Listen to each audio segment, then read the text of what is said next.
Ladies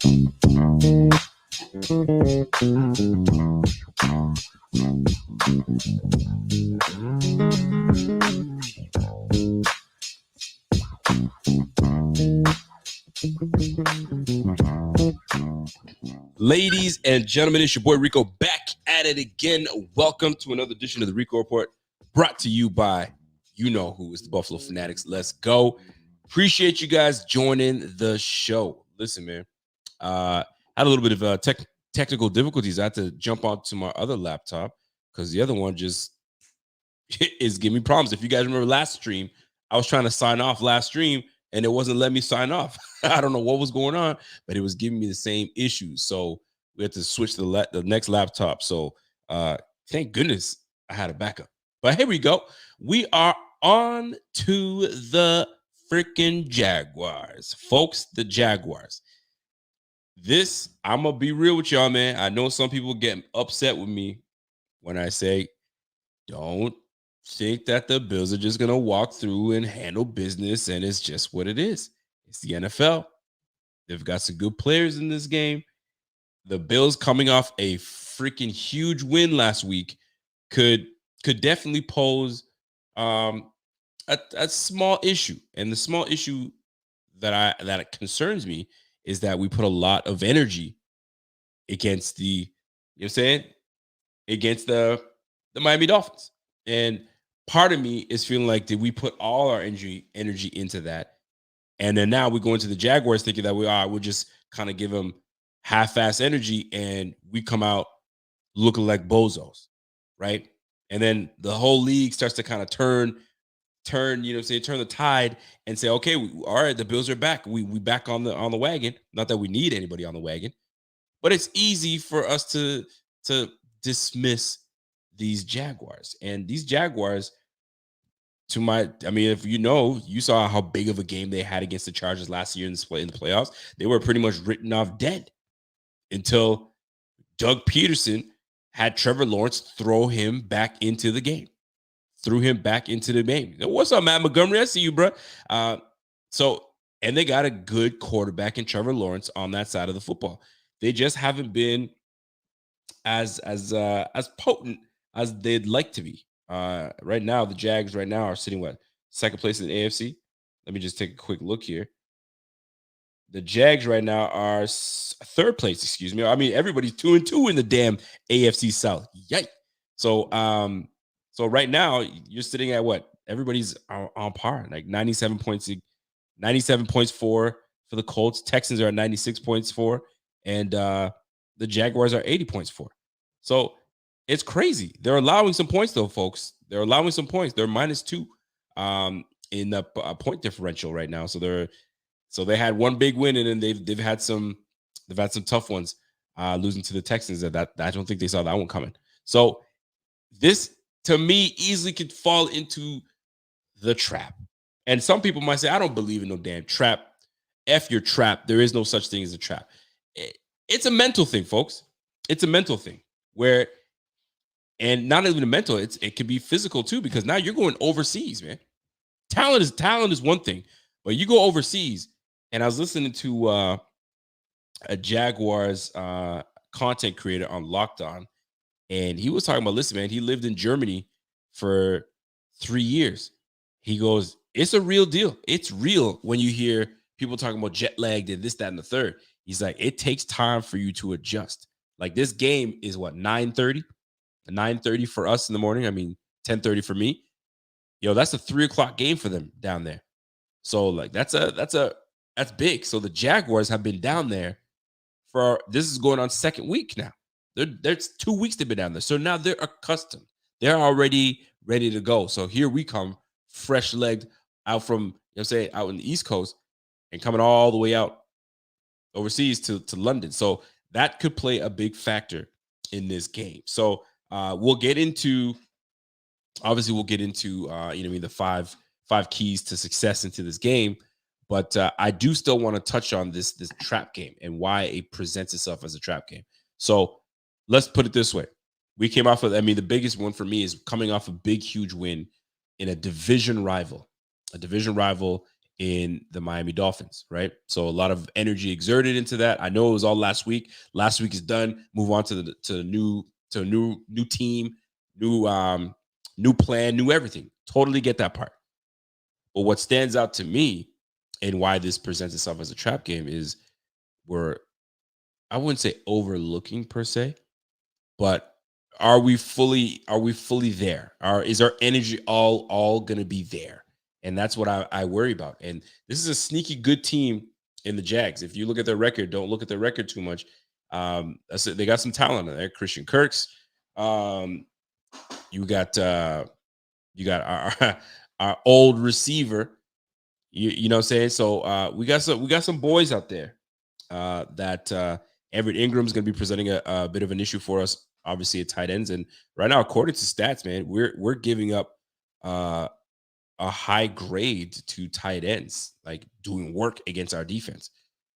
I don't actually worry when I see in the games that we've played and I see what's been done.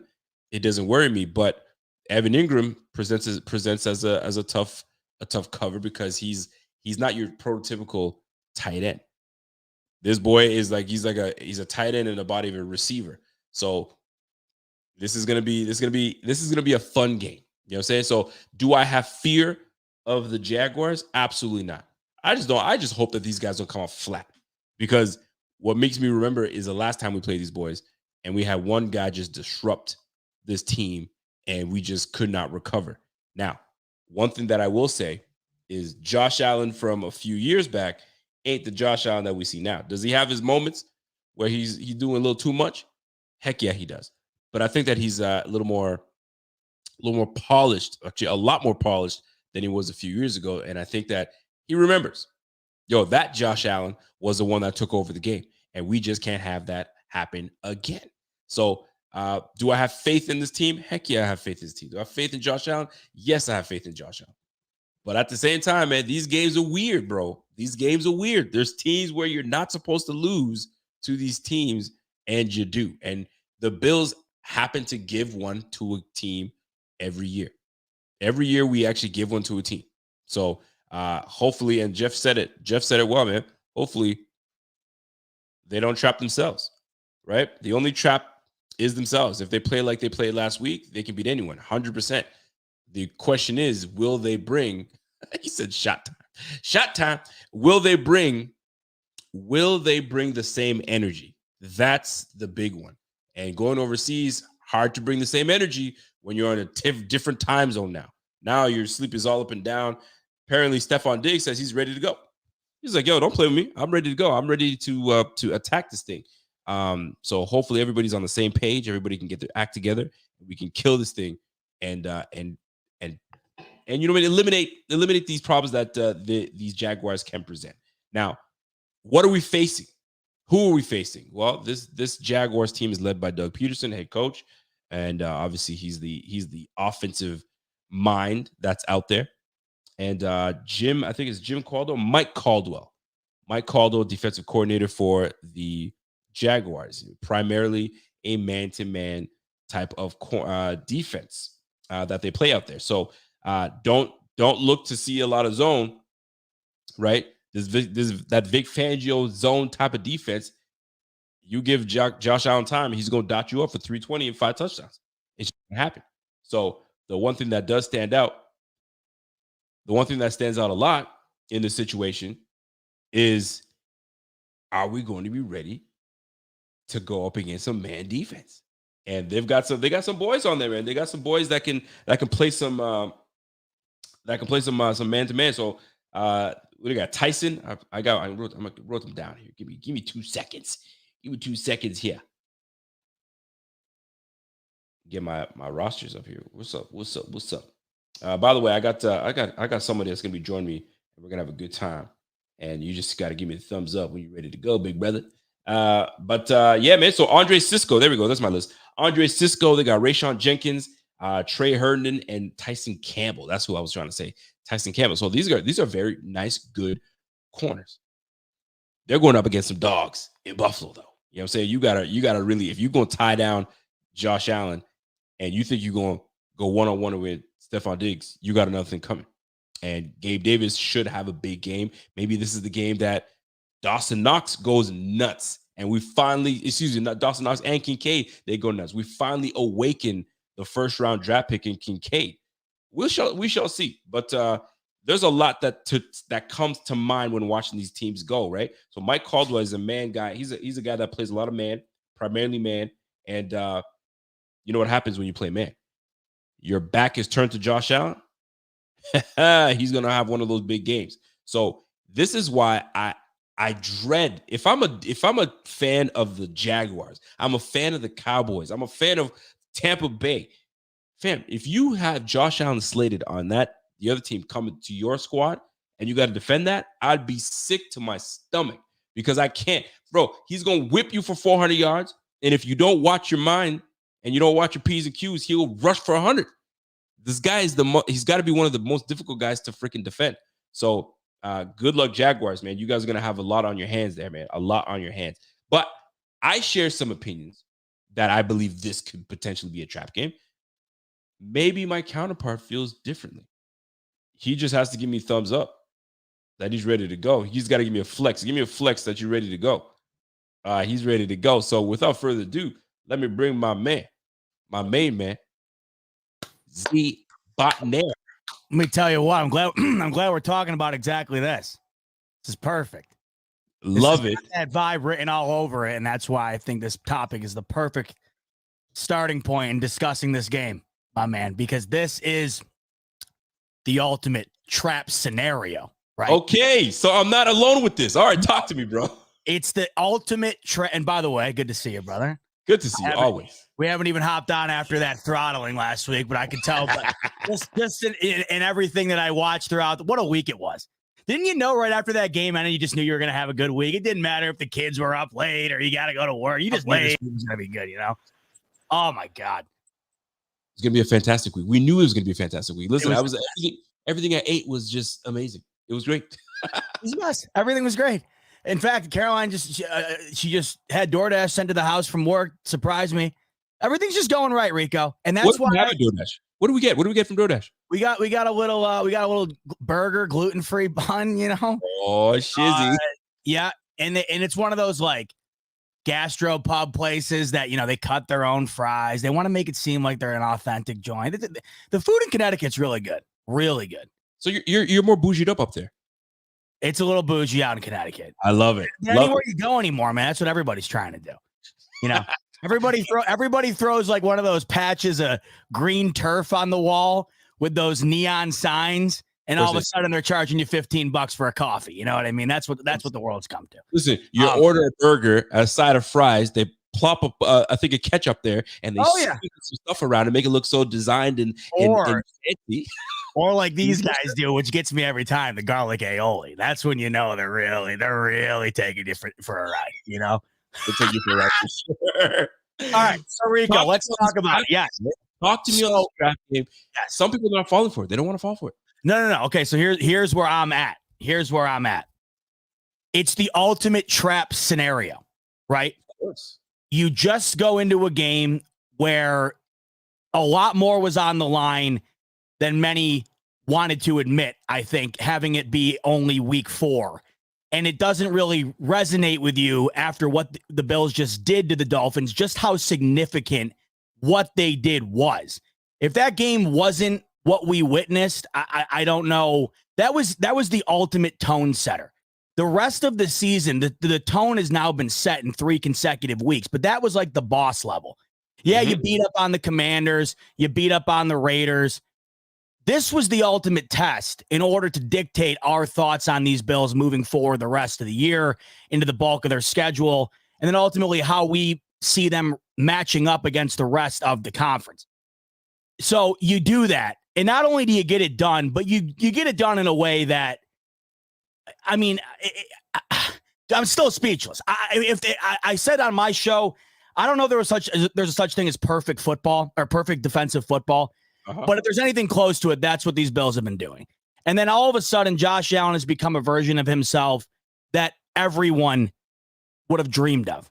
You get the guy that comes in and gives you those special plays, but is also doing the little things right consistently, and he's killing you on them too. Everything's going right. So you combine all that, going into London, right? You got to fly out to London off the biggest win of the year so far in a game that this is what everybody says, Rico, right? This is the big saying, especially for those who want to convince themselves to bet on Jacksonville. This is what they'll say. Well, the Bills coming off a real emotional win, right? A real emotional spot. I could see him having a downfall here. It's always the big buzzword, emotional win. Well, where was the emotion? They went in there and beat that ass from snap one to the last snap. I didn't see anybody getting emotional about it. They beat that ass. They did the same thing the week before. They did the same thing the week before that. So we're going into London, right? Yep. Here we are, Rico. The one thing I hate about this, and I'd love to get, if I could get an adequate explanation from somebody in the league office as to how they perceive this themselves. The one thing I think's a total crock of shit is that Jacksonville gets to be out there for 2 consecutive weeks while the Bills land today. I don't get that. I think that's a competitive disadvantage. Now, I have to always preface, I'm not baking in a letdown because of that. I just think based on being black and white here, looking at the facts at hand, how is that not an advantage? To me, it's some sort of an advantage, right? I don't like it one bit. I think that's a great point. And I was looking at it and I was like, okay, so cool. The Bills are going to London. That's cool. Yeah. All good. And I'm like, hold on. Didn't I just see the Jaguars just play in London? I'm like, they're for 2 freaking weeks. And let's talk about that, Rico. You just watched those Jags play. As I mentioned, this is the perfect letdown spot. This is the perfect trap game. This ain't no trap game for the Bills. This is no letdown for the Buffalo Bills. And in my opinion, and I'm considering, I don't know, I'm a little trigger shy right now just because I'm deciding what I want to do. Pull the trigger. I'm making a very, very sizable bet on Buffalo Bills -5, 9:30 a.m. London this Sunday. And let me explain to you why. I said this last week, and I'm sticking to my guns after that Dolphins show. Okay? Or after that, it was a show. It was a show. Yeah, it was a show. It wasn't even a game. It was a show. After that show. Popcorn. Yes, I said to myself, because you and I get criticized all the time for explaining the other end of things and kind of taking into consideration that there might not be a scenario going into a game where you're the utmost confident. I was not the utmost confident going into the Dolphins game. You've seen what they've done through the first month. We've seen what the Bills have done, but we've also seen it against opponents that we had felt were not on the caliber of the Dolphins. I was confident in the Bills getting that victory. Rico, I was not expecting that. I was not expecting them to carry in those 2 performances against the Raiders and Commanders into that game, and they did. Perhaps even better than those other 2. I mean, I don't even think you could argue that. It was better. More points, better. I mean, everything was just unbelievable. So you go into this game, and it's against the Jaguars team that I think now, based on what they become with Trevor Lawrence, they are now perceived, and rightfully so, as a team that you immediately view as a threat. They should be viewed as a threat, right? What they did to the Chargers last year in the playoffs, you can't rule them out. Doug Peterson comes in, completely flips the ship around from what Urban Meyer was trying to do and could not do. They're on the right track. The Jacksonville Jaguars are a team that I looked at going into the season that I thought were locked up to win their division. But let's look at what they've done through the first quarter of the season here. They have 2 victories. One was against the Indianapolis Colts, where they were trailing for the majority of that game, had to fight all the way until the end to get the victory. But hey, win's a win. They get it done, right? That's a victory. They do not score a single offensive touchdown, not a touchdown at all, against the Kansas City Chiefs.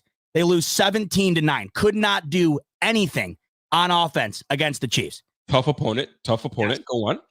They get a victory over the Atlanta Falcons in London, right? Well, hold on. Let's go back. They lose to the Texans. Exactly. I was going to get to that. So they lose to the Texans. Right. Got dismantled by the Texans. They lose by 20. Only put up 17 points. I don't know if we can define what Houston is yet, because they followed that up by waxing Kenny Pickett and the Pittsburgh Steelers the week after that. I don't know what's going on in Houston, but I'm happy for them. But they beat the shit out of Jacksonville, out of nowhere. I mean, they were allowing fullbacks to run back kick returns in that game. 37-17, okay? Exactly. Then they go to London, Rico, that score, fine. It looks like it's 23-7. They beat them up. Yep. One offensive touchdown that whole game. That offense put up 16 total points against an Atlanta Falcons team that didn't get off the plane. Rico, this Jaguars team through the first quarter of the year is not a fraction of what the Buffalo Bills are. And I don't care if they were over in London for a full month. It's not going to matter. These Bills are a 5-point favorite all day, or worthy of a 5-point margin all day against this Jacksonville Jaguars team. I think people are they're gearing up for that letdown. Based on the point spread, I put a lot of stake into that because it gives you a good idea of where these games are being perceived, right? Yep. And people are perceiving this game to be that letdown. If the Bills win, almost 80% of Josh Allen's wins throughout his career have been by a touchdown or more. They're going to win this game, and it's not going to be a close one, in my opinion. I will change my mind when I'm given the evidence. But based on what I've seen from Jacksonville, based on the heater the Bills are on right now, maybe they get off to a slow start because of the jet lag, whatever. But when things get going, Rico, I don't know how this Jacksonville Jaguars team, who couldn't score against Atlanta, who couldn't score against Houston, who couldn't score against the Kansas City Chiefs, how do I expect them to score enough points to keep up with the Buffalo Bills team who's scoring near 40 points every week? Listen, fantastic points.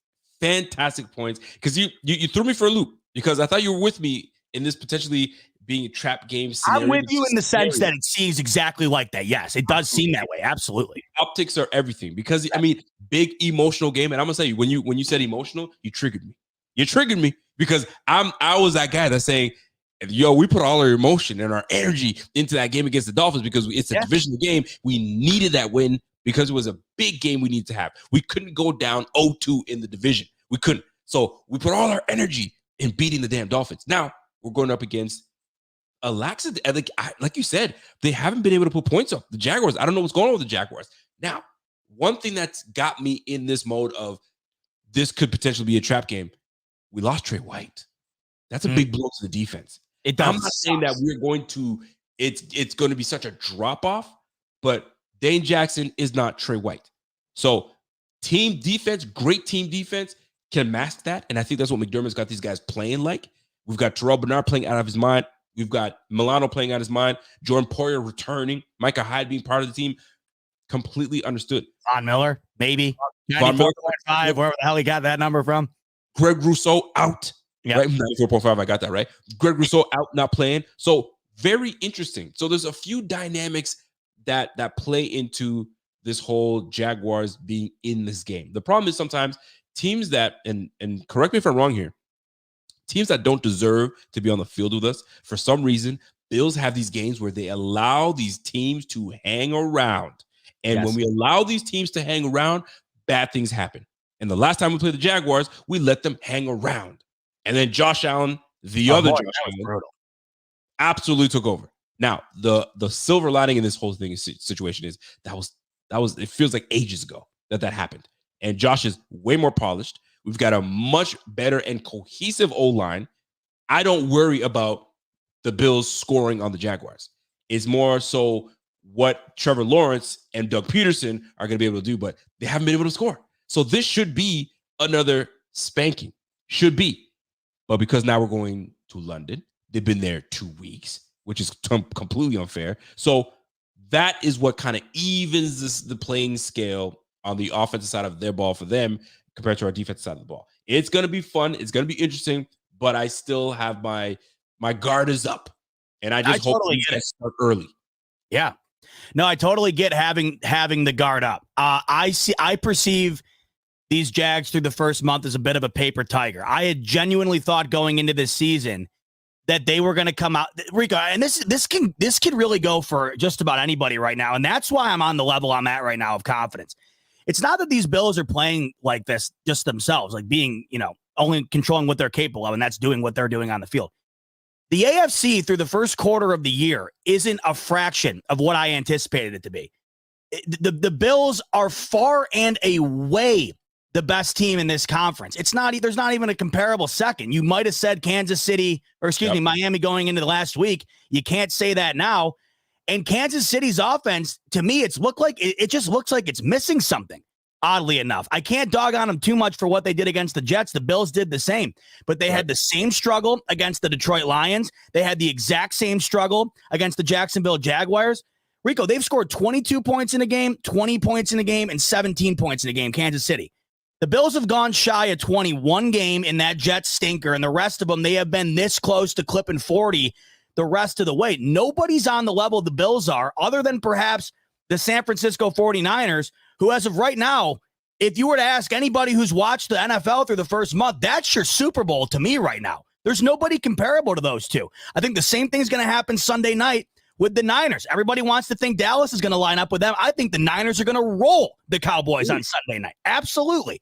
These two teams are in a different class right now. Everybody's trying to find ways to knock them down a peg. For the Bills, it's easy because the week one is still there. People want to just go back and say, well, we could still see that, right? Or, the London thing, that's another one that I totally get. And then with the Niners, it's, well, Brock Purdy, he's only as good as they allow him to be, that Dallas team. So there's always something, but I've come to find, Rico, in this new era of being a fan of a great team, the more you're hearing those little things that you can easily write off, the more that's telling you that everybody is getting increasingly scared of what this team's putting out on the field. And the Niners are the only team right now that I would have legitimate, can't sleep type night beforehand going into that game. The Jacksonville Jaguars, though, Rico, going into Sunday, the way I currently see it, the Tre'Davious White point you made is phenomenal because we don't know how badly that is going to affect things because he has been back to playing pre-injury Tre'Davious White. And that's what sucks the most. I was just heartbroken for the guy, just knowing what it took to battle back from that, having to go back down. It's pure hell. I compared it to literal hell last week, Rico. I can't imagine. We will never know what that's like. We will never have that happen to us. Nothing similar can possibly happen to us. We do not know what that's like. So that loss is huge. But I want you to find me another team in the league that can lose an all-pro corner, and you're not all that concerned about the downfall of this defense. Because when you look around at Rico, he was just one puzzle piece of literally a Van Gogh designed puzzle. With Poyer and Hyde back, about as good as it gets, right? I know they're aging. We might see that throughout the year. I get it, but Hyde still has 2 picks through the first 4 games of the year. I don't care what you think of Terrell Bernard. Shout out people who aren't watching the Bills, okay? That is the best linebacker tandem in the league by a sizable margin. I don't care if you didn't know who he was going into the year. I didn't either, but I've been watching him, okay? It doesn't get better than when him and Milano were doing. It is lights out. And then you're getting some of the best quarterback pressure in the league, despite having the second least amount of blitzes sent at the quarterback. These Buffalo Bills are doing everything right on D. So losing Tre'Davious White blows, but they're so good everywhere else that I don't know if it's going to be that seismic of a loss as far as what we see out on the field. At this point, Rico, it's just luxuries everywhere, and we unfortunately lost one of those luxuries. And I think for some teams, that could really handicap them as far as going forward and determining what you think that defense is going to be. For the Bills, I don't think so. You know what? And I'm gonna although I put the title to be, could this potentially be a trap game?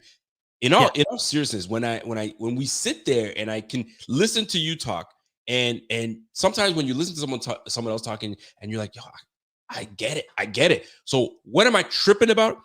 It's not, folks, it's not about tripping, because sometimes you just need a reminder, right? And I hate this because I'm gonna have to admit to Pierre, remember who we have. Sometimes I use it all the time too. I use it all the time. It's the best. He came up with a good one, man. It's so easy to use. We just say sometimes you just got to remember who you have. Damn it, I just said it, right? So you look at this offense, you look at this defense, and I'm going to start with the defense first. You look at who we have on the defensive side of the ball and what we're going to be bringing towards this Jaguars team that's been struggling. And there's a statistic out there that is massive with the pressure in the NFL on quarterback to succeed. And I'm going to use the keyword pressure here. Trevor Lawrence right now faces one of the lowest amount of pressure going into this game. And right? guess who did last week as well, Rico? Buddy. Guess who got his ass shredded? Yeah, it's very comparable. I'm glad you bring that up because it's almost identical. My gosh. So check this out. Tua, very little pressure was thrown to his way, for crying out loud. He had all day to throw because I guess these guys would run up the score and they do. Yeah. Trevor Lawrence is in the same freaking spot. Not only is in the same spot, they're not even putting points up on the board. So, I know. So then I started looking at this stuff and I'm like, wait a minute, let's do some math here.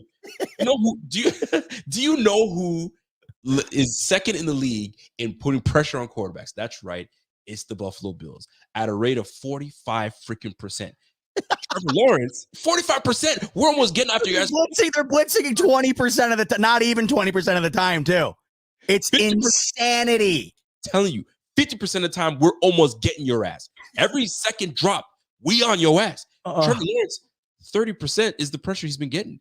Yo, he's been having a good time back there, patting the ball and looking for where he needs to go. But we coming after your ass, and you're about to feel the pressure. So I'm sitting here as a Bills fan saying, am I tripping? Like, do I need to be tripping? Greg Rousseau, Von Miller's coming. Edward Oliver's having a season of his lifetime right now. And I'm tripping. And I'm talking about the defensive side of the ball. You already know how we get busy on the offensive side of the ball. So this game should be a game that we come in, handle business, head back to Buffalo so we can face the damn Giants. I'm not trying to say the Giants just yet.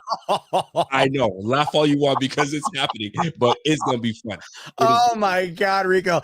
All I could think about watching Seattle, it was almost like they watched someone on the Giants like smack their mom across the face, and then they saw Daniel Jones smack their mother across the face. Absolutely. And they went out on the field and said, we ain't going to tolerate that. You can't smack mama. That was unbelievable. And I'm thinking to myself the whole time, Rico, they're not a quarter of what the Bills defense is. They're killing this poor kid, killing him. And I'm thinking to myself, Sunday night under the lights, you want to put on a show for your old pal, Brian Dable. I mean, I know we're looking ahead, but Rico, you brought it up and I just can't stop thinking about it because to me, that's going to be must-see TV and not for any Giants fans. I'll tell you that. Here's the worst part. They faced the Miami Dolphins this week. Oh, I know. Then they're facing the Bills the next. But here, let's time out for a second because since we're talking about off-topic things, I mean, this is the way. This is the Z-Ball Rico show. I mean, sometimes we got to go here, we got to go there. We'll come right back to it. The freaking Bears last night. I bring up the Bears for a reason because there's a former Bill that is on the Bears, and if you guys have been perusing through the internet and going through and checking everything, yo, Bears fans are not happy with Tremaine Edmonds. Yo, they are absolutely losing their shit. They're like, yo, for $2 more million, you tell me that we could have kept Roquan Smith and we picked up Tremaine Edmonds that will not tackle, that will over pursue. All the things Bills fans were saying about Tremaine Edmonds, Bears fans are feeling it. And we're sitting here balling with a third-round draft pick in Terrell Bernard. My goodness. That's killing me, man. You can't make this shit up.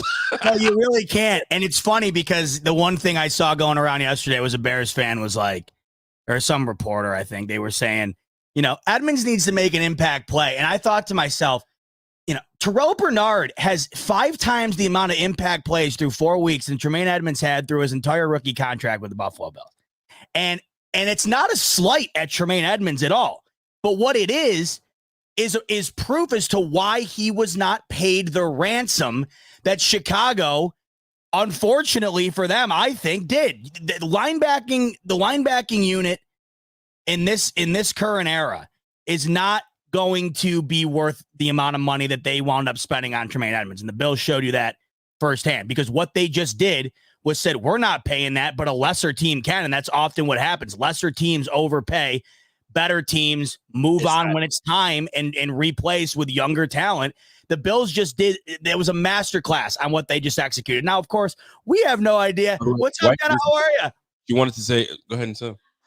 Congratulations on your engagement. Oh, thank you so much. Who's my guy?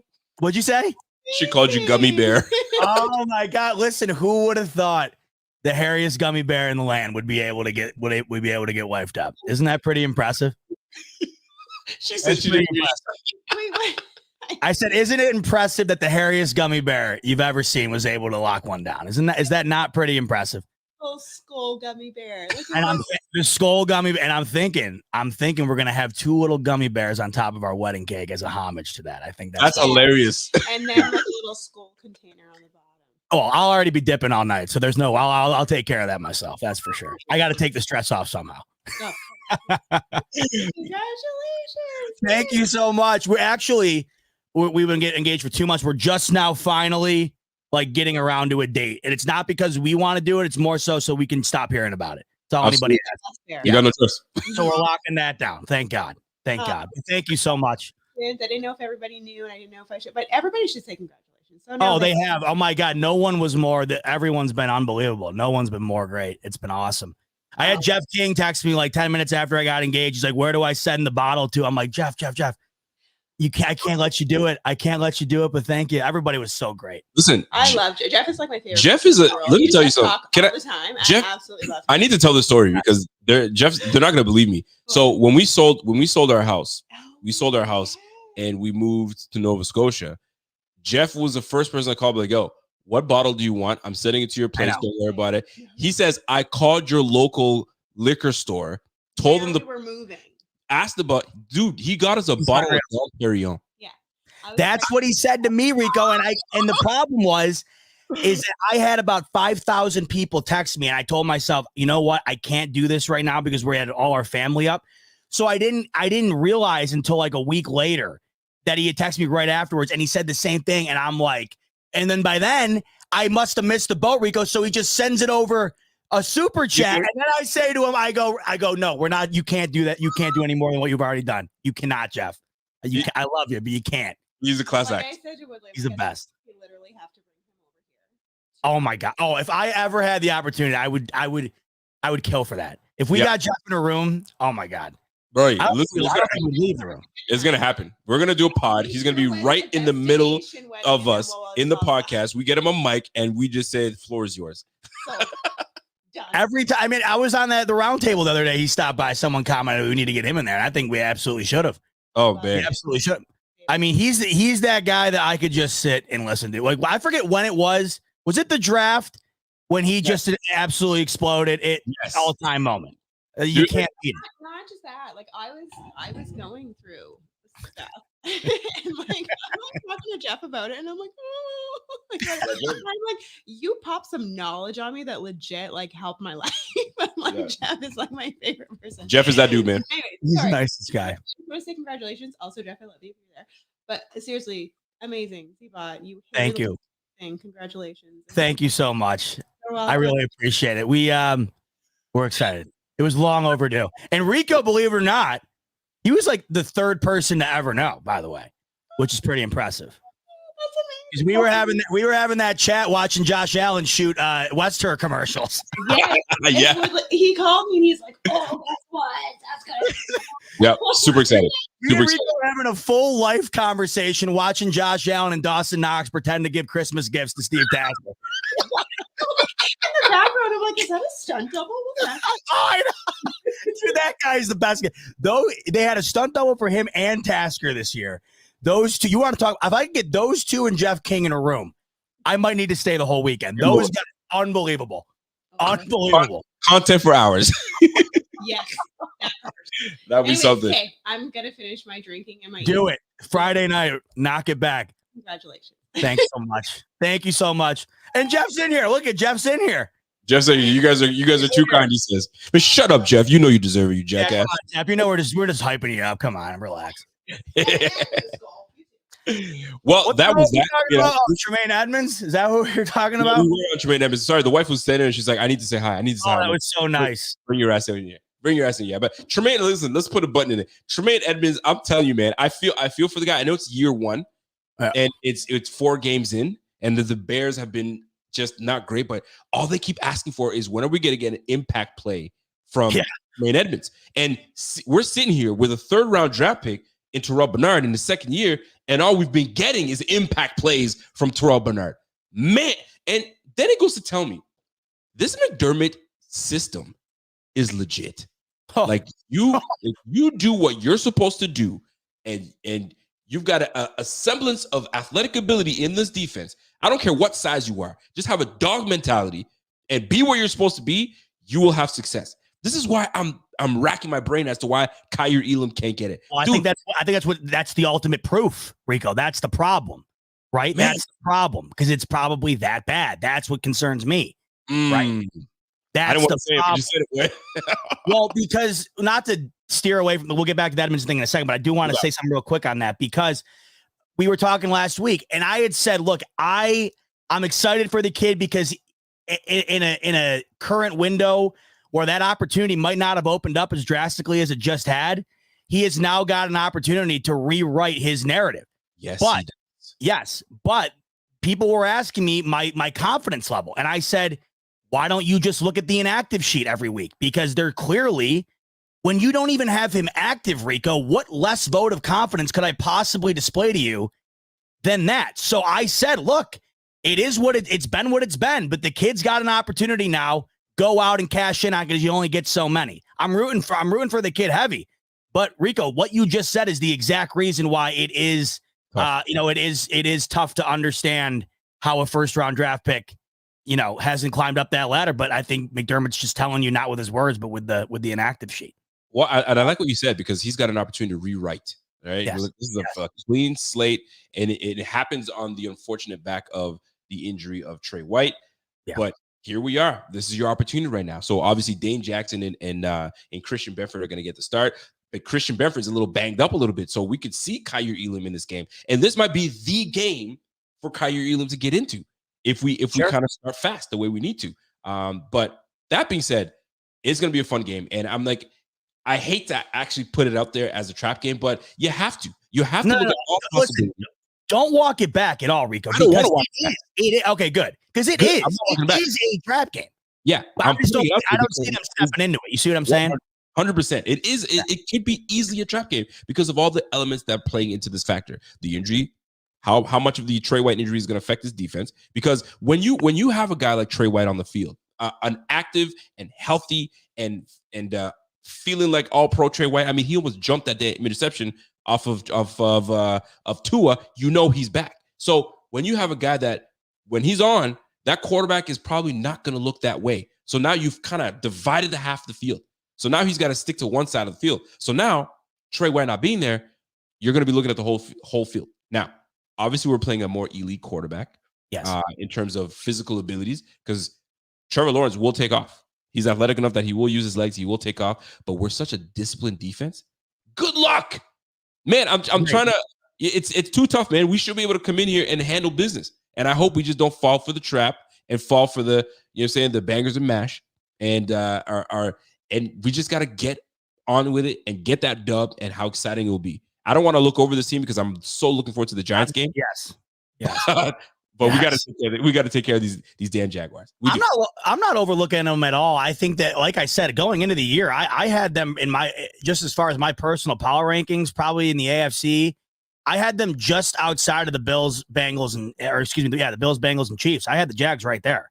That's how I viewed them. I thought with the progression of Trevor Lawrence, I absolutely love Doug Peterson. And by the way, I keep noticing and I'll go back and listen to my shows and stuff sometimes just to see how it went.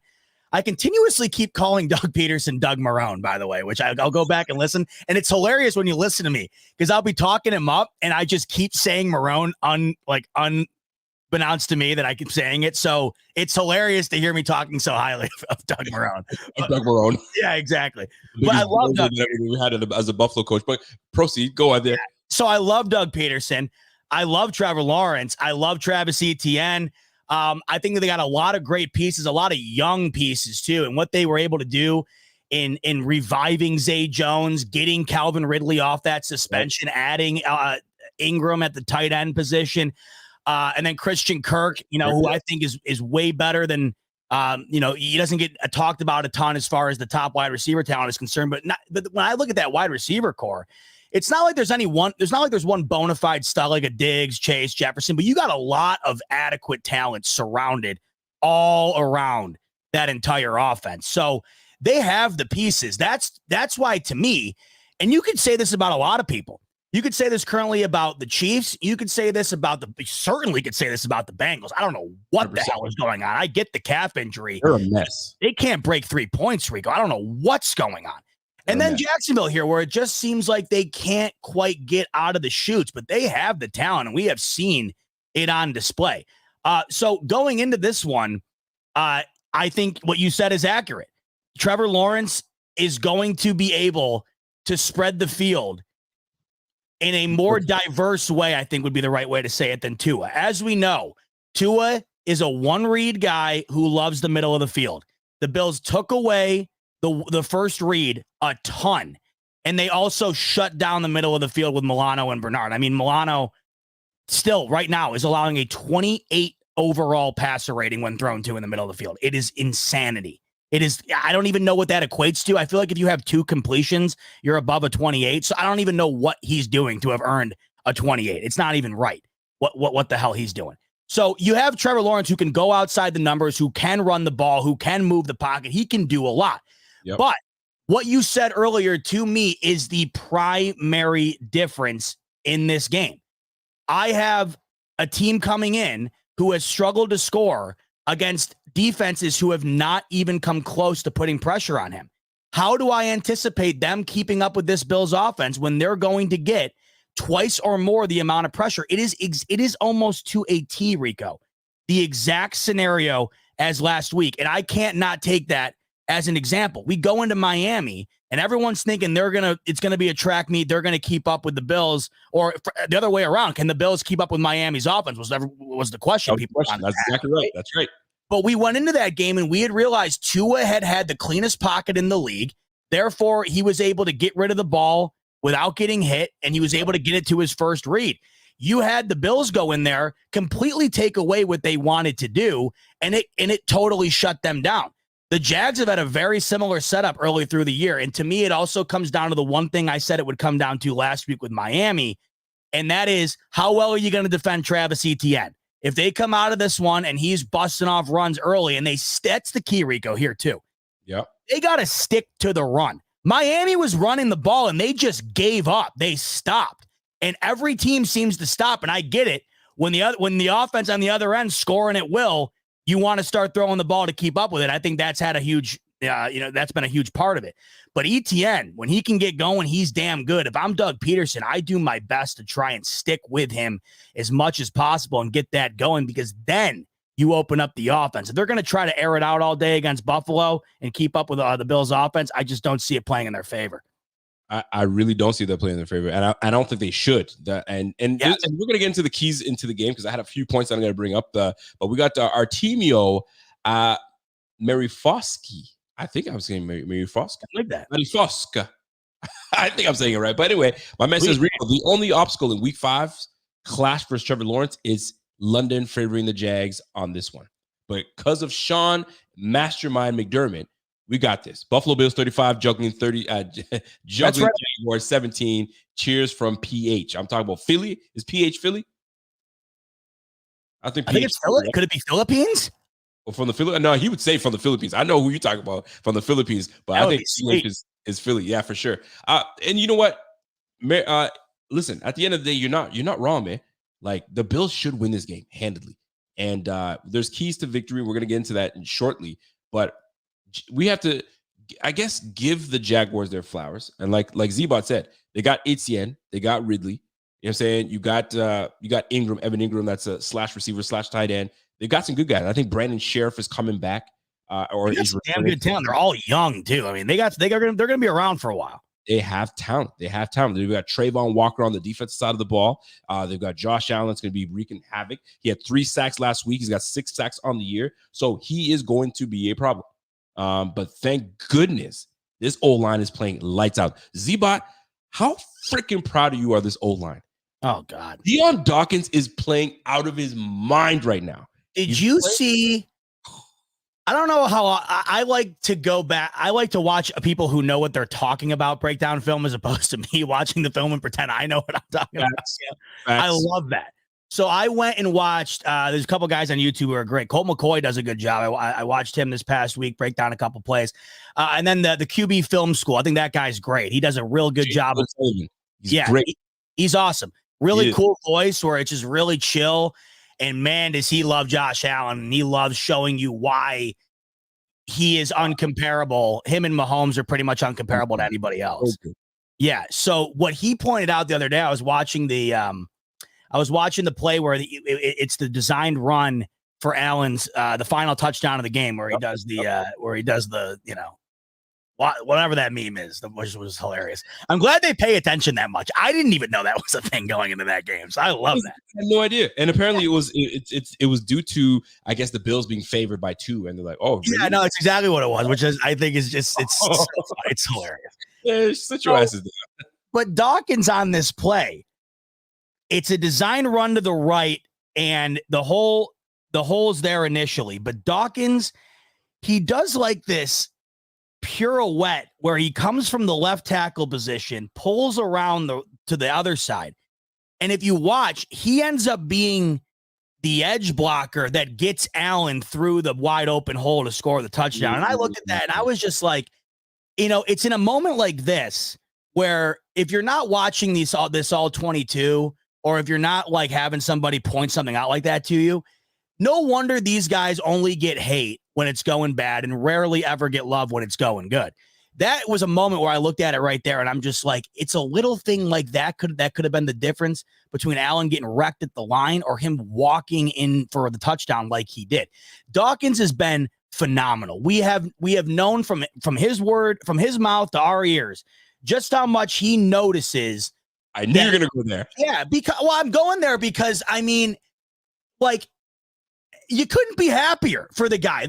All that guy wants to do is win, and he wants to win for Josh Allen. He wants to win every snap of the ball because he's more aware than anybody. We're gonna have to start paying Pierre 50 cents every time we say this, so I got to stop. But he knows who we have. He knows who he has behind him. He's flat out told us, and it makes him want to be better. And you are watching a quarterback who came into this year doubted for whatever reason. I'll never understand it, but the Bengals game loomed large, and everybody thought Josh Allen was ticking down. And then, here's the Jets game, so you might as well just put Josh Allen on the end of the bench, right? And so you got a guy who was doubted, and you got a guy in Deion Dawkins who's been there for every snap of Josh Allen's career so far. Yep. And that guy wants to win for the team, but also every snap is a win or lose scenario for him. And when it comes to Josh Allen's success as well. And you're watching him dominate so far. And I think that's no secret, Rico. You're only as good as your weakest link.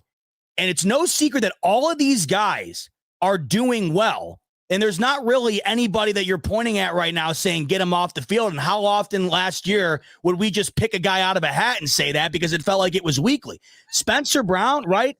Osiris Torrance, Deion Dawkins, you're looking at this and it's a unit. And that's why each individual looks as good as they do, because nobody's really hindering them at this moment. And that's why everybody's looking like a standout. And that's why Josh Allen has also looked as great as he has these last 3 weeks. He's had the time to make the right decision as opposed to doing the hero ball because someone's right in his face. It's so refreshing. I tell you. And it's funny because we mentioned Deion Dawkins. Folks, you guys have seen it, and I would implore you after the show to go and check it out yourself. Myself and Zbot, we were just in Buffalo just a short few months ago, and we had an opportunity to sit down with Deion Dawkins, and there was a pride. He was beaming with pride when talking about when talking about Josh Allen, and beaming with pride and talking about protecting Josh Allen and how he sees. Listen, the success that I have is great. But 17 is who I owe it to. And that's the guy that that's my quarterback. That's the only quarterback that I've ever stood next to and protected. And I will protect this guy right to the end. And you're seeing it. There was a clip that I saw, and I think it came from Cover One on Eric Turner, and it was artwork. It was my man was getting up in his back pedal, and I guess the lineman tried to come in and bull rush and try to push, and my man Deion Dawkins swipes down on the arms. Down goes the lineman, pancake right on top of my man, just like clockwork. And this O-line is playing phenomenal. It's allowing Josh to do what he does. It's allowing Josh to maximize everything. And then I go back to watch the Jets game. For some reason, I went back to watch the Jets game. See, how the Yeah. fuck did we God lose? bless you. I know. I had to go back. I was like, hold on, let me go back and see. The first quarter of play, you could just tell the nerves were on Josh, man. He was getting rid of the ball way too fast. He was not making his reads. Like, he was pressing it heavy. It was purely nerves. It had nothing to do with this team being super uber talented, which they are. Don't get me wrong. They made freaking Pat Mahomes throw 3 picks. So, dude, not to cut you off, but I just had to ask you. I don't know if you watched that. That was the exact same game. I could not believe it. It was nuts, bro. The same damn game. I'm telling you, they did exactly what they did to Pat Mahomes. Yes. That's a good defense out there. But I can't wait till the Bills play the Jets again. And you will see a different Josh Allen. You will see a different outcome of that game. Whether Zach Wilson's the quarterback or whoever the hell's the quarterback, it's about our offense against their defense. But I didn't want to go all the way back there. I'm just saying, this O-line has been super impressive. I'm looking forward to it. And whatever that comes our way, we'll be able to handle it because we've got a mixture of nice youth on that and veteran ability on the team. And you want to know what? And this is going to lead to one thing I want to talk about with you right after this, because I think it's all kind of bunched together. You got a team with Josh Allen. So, these last 3 weeks, there's a reason Josh Allen's the MVP favorite, right? But it's also the first week. There's a reason why the entire week following that was nonstop talk on the sports talk shows in regard to Josh Allen and his downfall, right? It's because the quarterback takes the brunt and they also take all the flowers as well. But when there's more blame to give, it will be given. When there's more credit to be given, it's almost never given, and it's just given more to the big guys.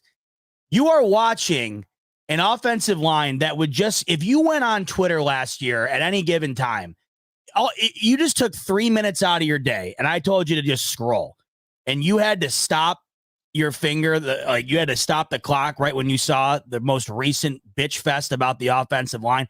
I'd imagine you wouldn't have had to scroll the whole 3 minutes. It wouldn't have taken you that long. No. Right? I implore you today to go and try and find the tweet about how incredible this offensive line has been, because you're not going to find it. I'd also like you to go and find the tweet that says hashtag fire McDermott throughout the last couple of years. I'd love for you to go today and find the tweet that says McDermott might be one of the best coaches in the entire league through the first month and is absolutely rearranging opposing coaches' mindsets within a game. He in a game against an offense, I said this is exactly what I said on my show last week, Rico. Yep. In a game against a chess match against an offensive genius in Mike McDaniel, based on what McDermott did to him, what does that make McDermott? Because everybody calls McDaniel a genius, and I thought going into that game he certainly was. That genius didn't have an answer to save his life. And in a chess match, he was checkmate right off the bat. So almost going into the second quarter. Yep. So you got these guys. And this to me is why I starting last week, and I'm going to ride this because I'm here. I'm at this point, and I can't remember the last time I've actually felt this. I think the last time I felt this was after the Patriots win in the wild card, where I'm like, this is different. I have never been so confident in this team's ability to win the Super Bowl, and here's why. You have Allen playing Super Bowl or MVP caliber. Diggs right now is 4th in offensive player of the year voting in the betting market, okay? He's playing some of the best wide receiver in the league. James Cook, I saw the other day, in power ranking running backs, number 4 right now.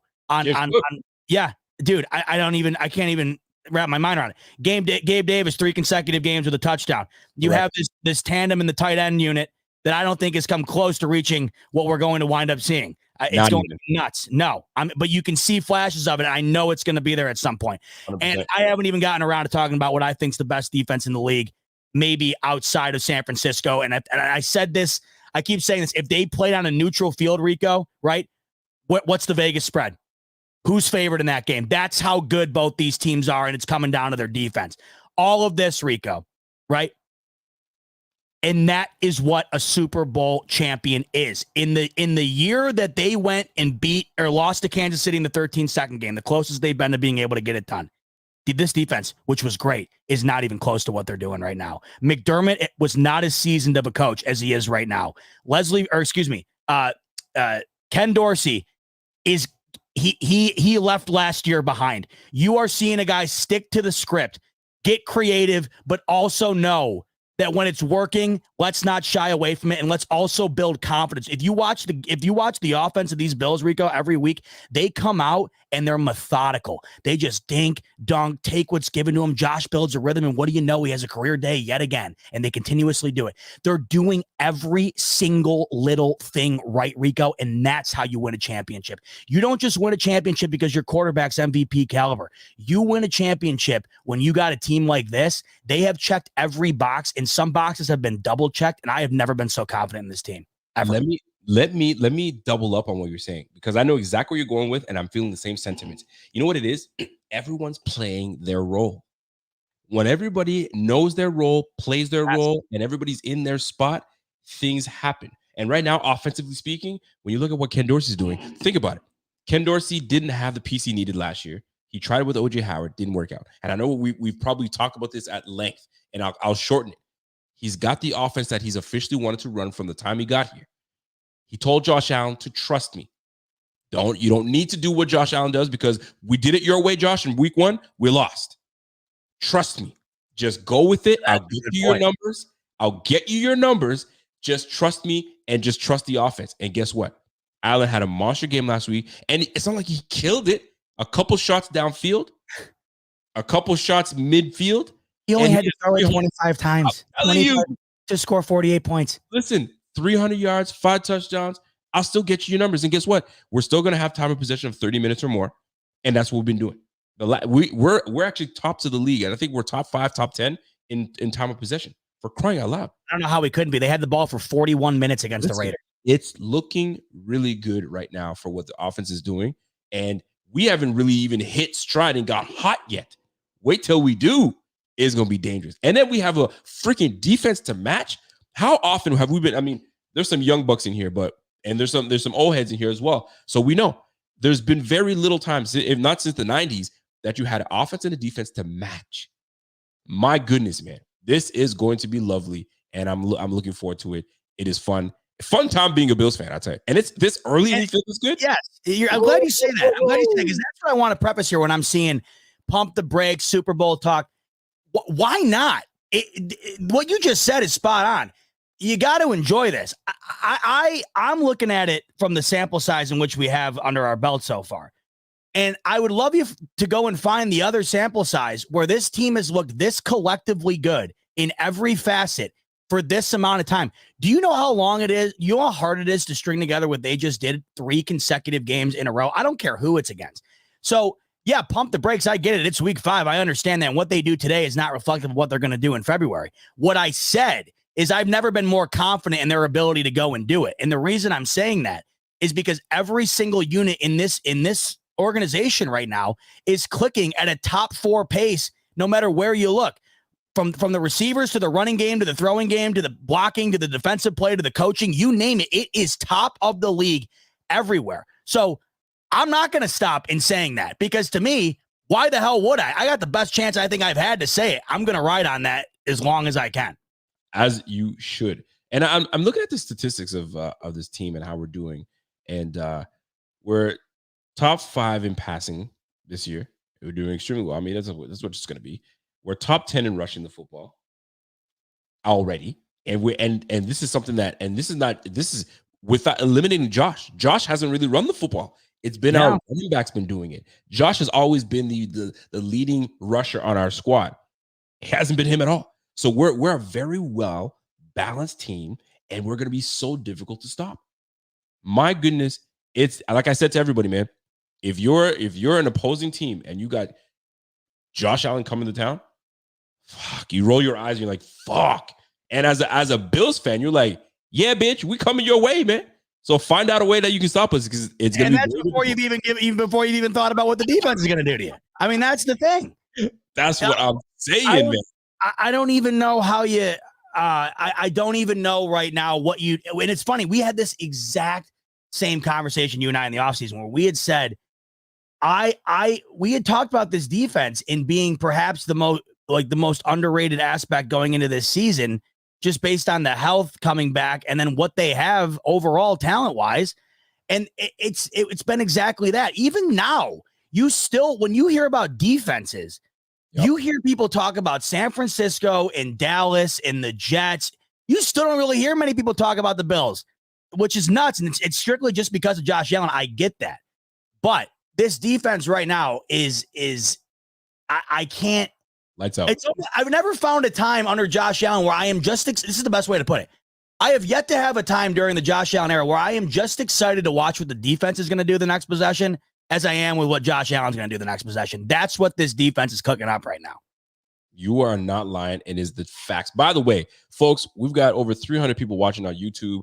We've got another 50 people watching on other platforms, Twitter and on Facebook. Salute to y'all. Do us a favor, smash that like for your boys Rico and your boy Bot. We bring it on a Friday evening show, bringing it to your front door. We got the Bills Jaguars heading to London this week, and which potentially can be a trap game if you want to look at it that way. But when you go back and here's another 50 cents I got to give to Pierre. When you remember who we have on this damn roster, folks, ladies and gentlemen, it's hard to sit here and say, oh yeah, that team's going to be able to compete with us. That they got the firepower to compete. They don't. I'm telling you. And Rico, that's the other thing too. You know how we just talked about all these things clicking, like check this box, check this box, check this box. Sure. Also check the box that the AFC, where we thought there was going to be like 12 top tier contenders. There might be 3 or 4 right now. I understand teams are going to get it going at some point. I'll die on this hill. Bengals are not going to get it going. That is some of the worst football I've ever seen offensively, what they're doing. They came into Buffalo tomorrow. They're losing by 40 the way that they've been playing. It's not happening. You cannot tell me the Chiefs have played comparable football to the Buffalo Bills through the first month. You can't. The only team that you could argue it in the AFC, Rico, was the Dolphins, and the Bills just absolutely embarrassed them on a whole other level. So that's the thing I think is even more important, because it obviously matters who you got to go through, Rico. And like you just said, is there a team right now in the AFC, if the playoffs started tomorrow, that you're shitting yourself having to go against? And to me, the answer is no. Let me ask you a question. Yeah. You're fired up. Yeah. Because I know it's only 4 weeks. Believe me, no one knows more than me. I've been let down so many damn times in my life. Do you not understand that? Believe me. But I'm saying I've never seen it all. Like, you can see it coming together. I've never seen it all come together like this. All of it. And you know what? And this is not a bad thing. This is confidence in your team. This is, and some people might want to call it like, but you're being a homer. Oh, I get it. Down. Right? Yeah, sure. You're going to get that. But they don't know me. They haven't listened the last few years. Believe me. And here's the thing, man. When you feel confident in your team, you feel confident in your squad, you're going to talk with confidence. It's just what it is. And until your team comes in and proves you different and proves you otherwise, we ride the wave, baby. And we're going to continue to ride the wave until it happens. Now, here's the question that I have for you.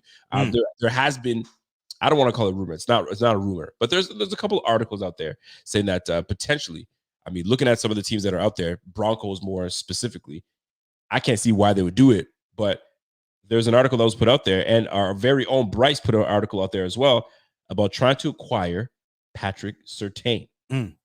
Would you say there'd be any need to go ahead and grab Patrick Surtain, especially because we talk about McDermott's defense is such a great system that if you play within the confines of that defense and you do your job and to your best of your physical ability, you'll be just fine. And Kaiir Elam is primed to rewrite everything he needs. Or are we so far gone on Kaiir that we bring in a Patrick Surtain and we trade them Kaiir and we take Patrick? And I just threw that out there as a scenario. Or are you more of the play with what you have? Don't give up, because we've done that before where we had a Wyatt Teller and we're like, we're going to trade him because we can get something else. And then Wyatt Teller becomes all pro guard. Do you stick to the plan and stick to the development of Kaiir Elam and Dane Jackson and the rest of the defensive backfield? Or do you try to go out and acquire some splash? Because you look at the Miami Dolphins. The Miami Dolphins didn't stop. They went and gotten Chase Claypool. They're like, we already have a plethora of receivers, but we're going to add more talent. And we'll talk about that in just a moment. But what are your thoughts on that? So the first thing I thought of instantly when he went down is they got to make a move, because the Elam situation has been self-explanatory through the first month. So to me, I'm looking at it and I'm thinking he's the next man up, and he hasn't even been dressed for game day. So now all of a sudden we're supposed to completely rely on him to be the missing piece. I thought that was a tough realization in the moment, because you're losing an all-pro corner and you're also having to realize you have to bring somebody up the coaching staff has clearly no trust in up until this point. I understand. Like, I'm excited for his opportunity and for him to try to cash in on it. But this team is also playing at such a level right now where I don't know if you're going to be able to be reliant on that given opportunity if he does not cash in on it quick, right?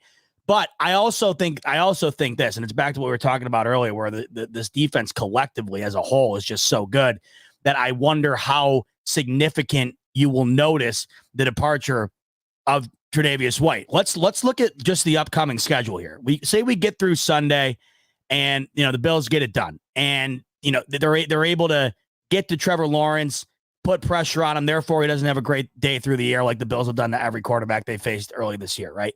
Correct. You then go on to play Daniel Jones, Mac Jones, Baker Mayfield, and injured Joe Burrow, who currently right now statistically is one of the worst quarterbacks in the league. Based on his stats right now, he is one of the worst quarterbacks in the NFL through the first month. You take on the Broncos, who statistically right now are on pace to have one of the worst defenses in the history of the NFL. You take on Zach Wilson, okay? Then you get into the Eagles. This is where the part of the schedule to me really starts to starts to playoff form. Getting the buzz right now. This is going to get you into playoff shape here. This Eagles, Chiefs, Cowboys, Chargers stint. But that's not until well after Thanksgiving, okay? November 26th. So I just rattled off 1, 2, 3, 4, 5, 6 consecutive games taking you past Thanksgiving, where I don't see, unless the Bills go out and do what they did against the Jets and Allen just wants to lay down and shit himself, which I don't think he's capable of doing it again. I don't think he will allow himself to do it again after what happened. I don't anticipate. I don't see the loss. I'm sorry, Rico. I don't see the loss unless they just cut their own foot off until Philadelphia. So to me, I think you look at what you have, and do you think it's worth going out and maybe having to overextend your hand to get a Surtain where you can probably get through this patch here?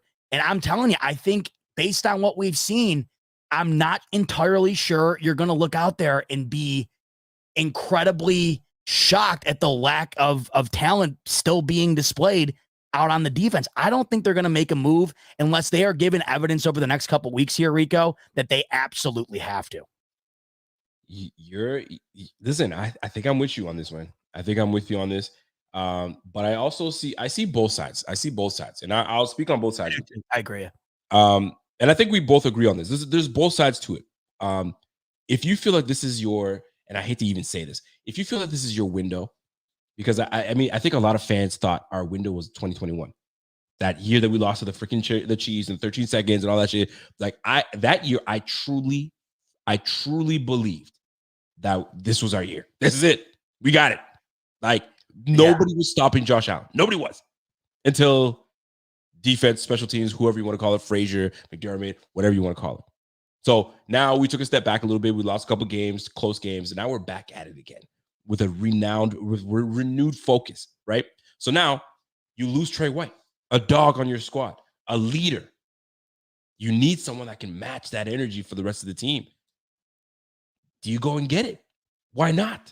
Brandon Beane's always looking. And to me, you try to make that happen, especially because you know who you'll be facing. Like you said it. We got at the later stretch, you got the Eagles, then you got the Chiefs, then you got the Cowboys, then you got the Chargers. Those are good offensive pieces, good offensive teams that will light the boards up. So that's where you go and get it. But on the flip side of it, this is where you've got to trust your developmental team. You got to trust that the guy that you drafted, and you drafted him for good reason in the second round, comes into his own. Maybe he was in his own head, and he's finally been able to. He's realizing that, okay, this is my opportunity. I've got to take full advantage of it. I've got to jump in. And maybe he's so locked in that he becomes the guy that we thought he could be. And right at this moment, fam, to me, I'm looking at go get Patrick Surtain, man, because you had this boy sit on the damn bench for 4 damn weeks. If you have an opportunity, go get Patrick Surtain, bro. Make that happen, because once you do, Bills fans we're very like upset. We're very accepting, right? We may kind of make some things happen, but anybody that gets brought into the fold onto our team, you're one of us now. You're one of us. So go out and get his ass and get going, right? But we know that this is a league where I want to make sure what I'm doing works.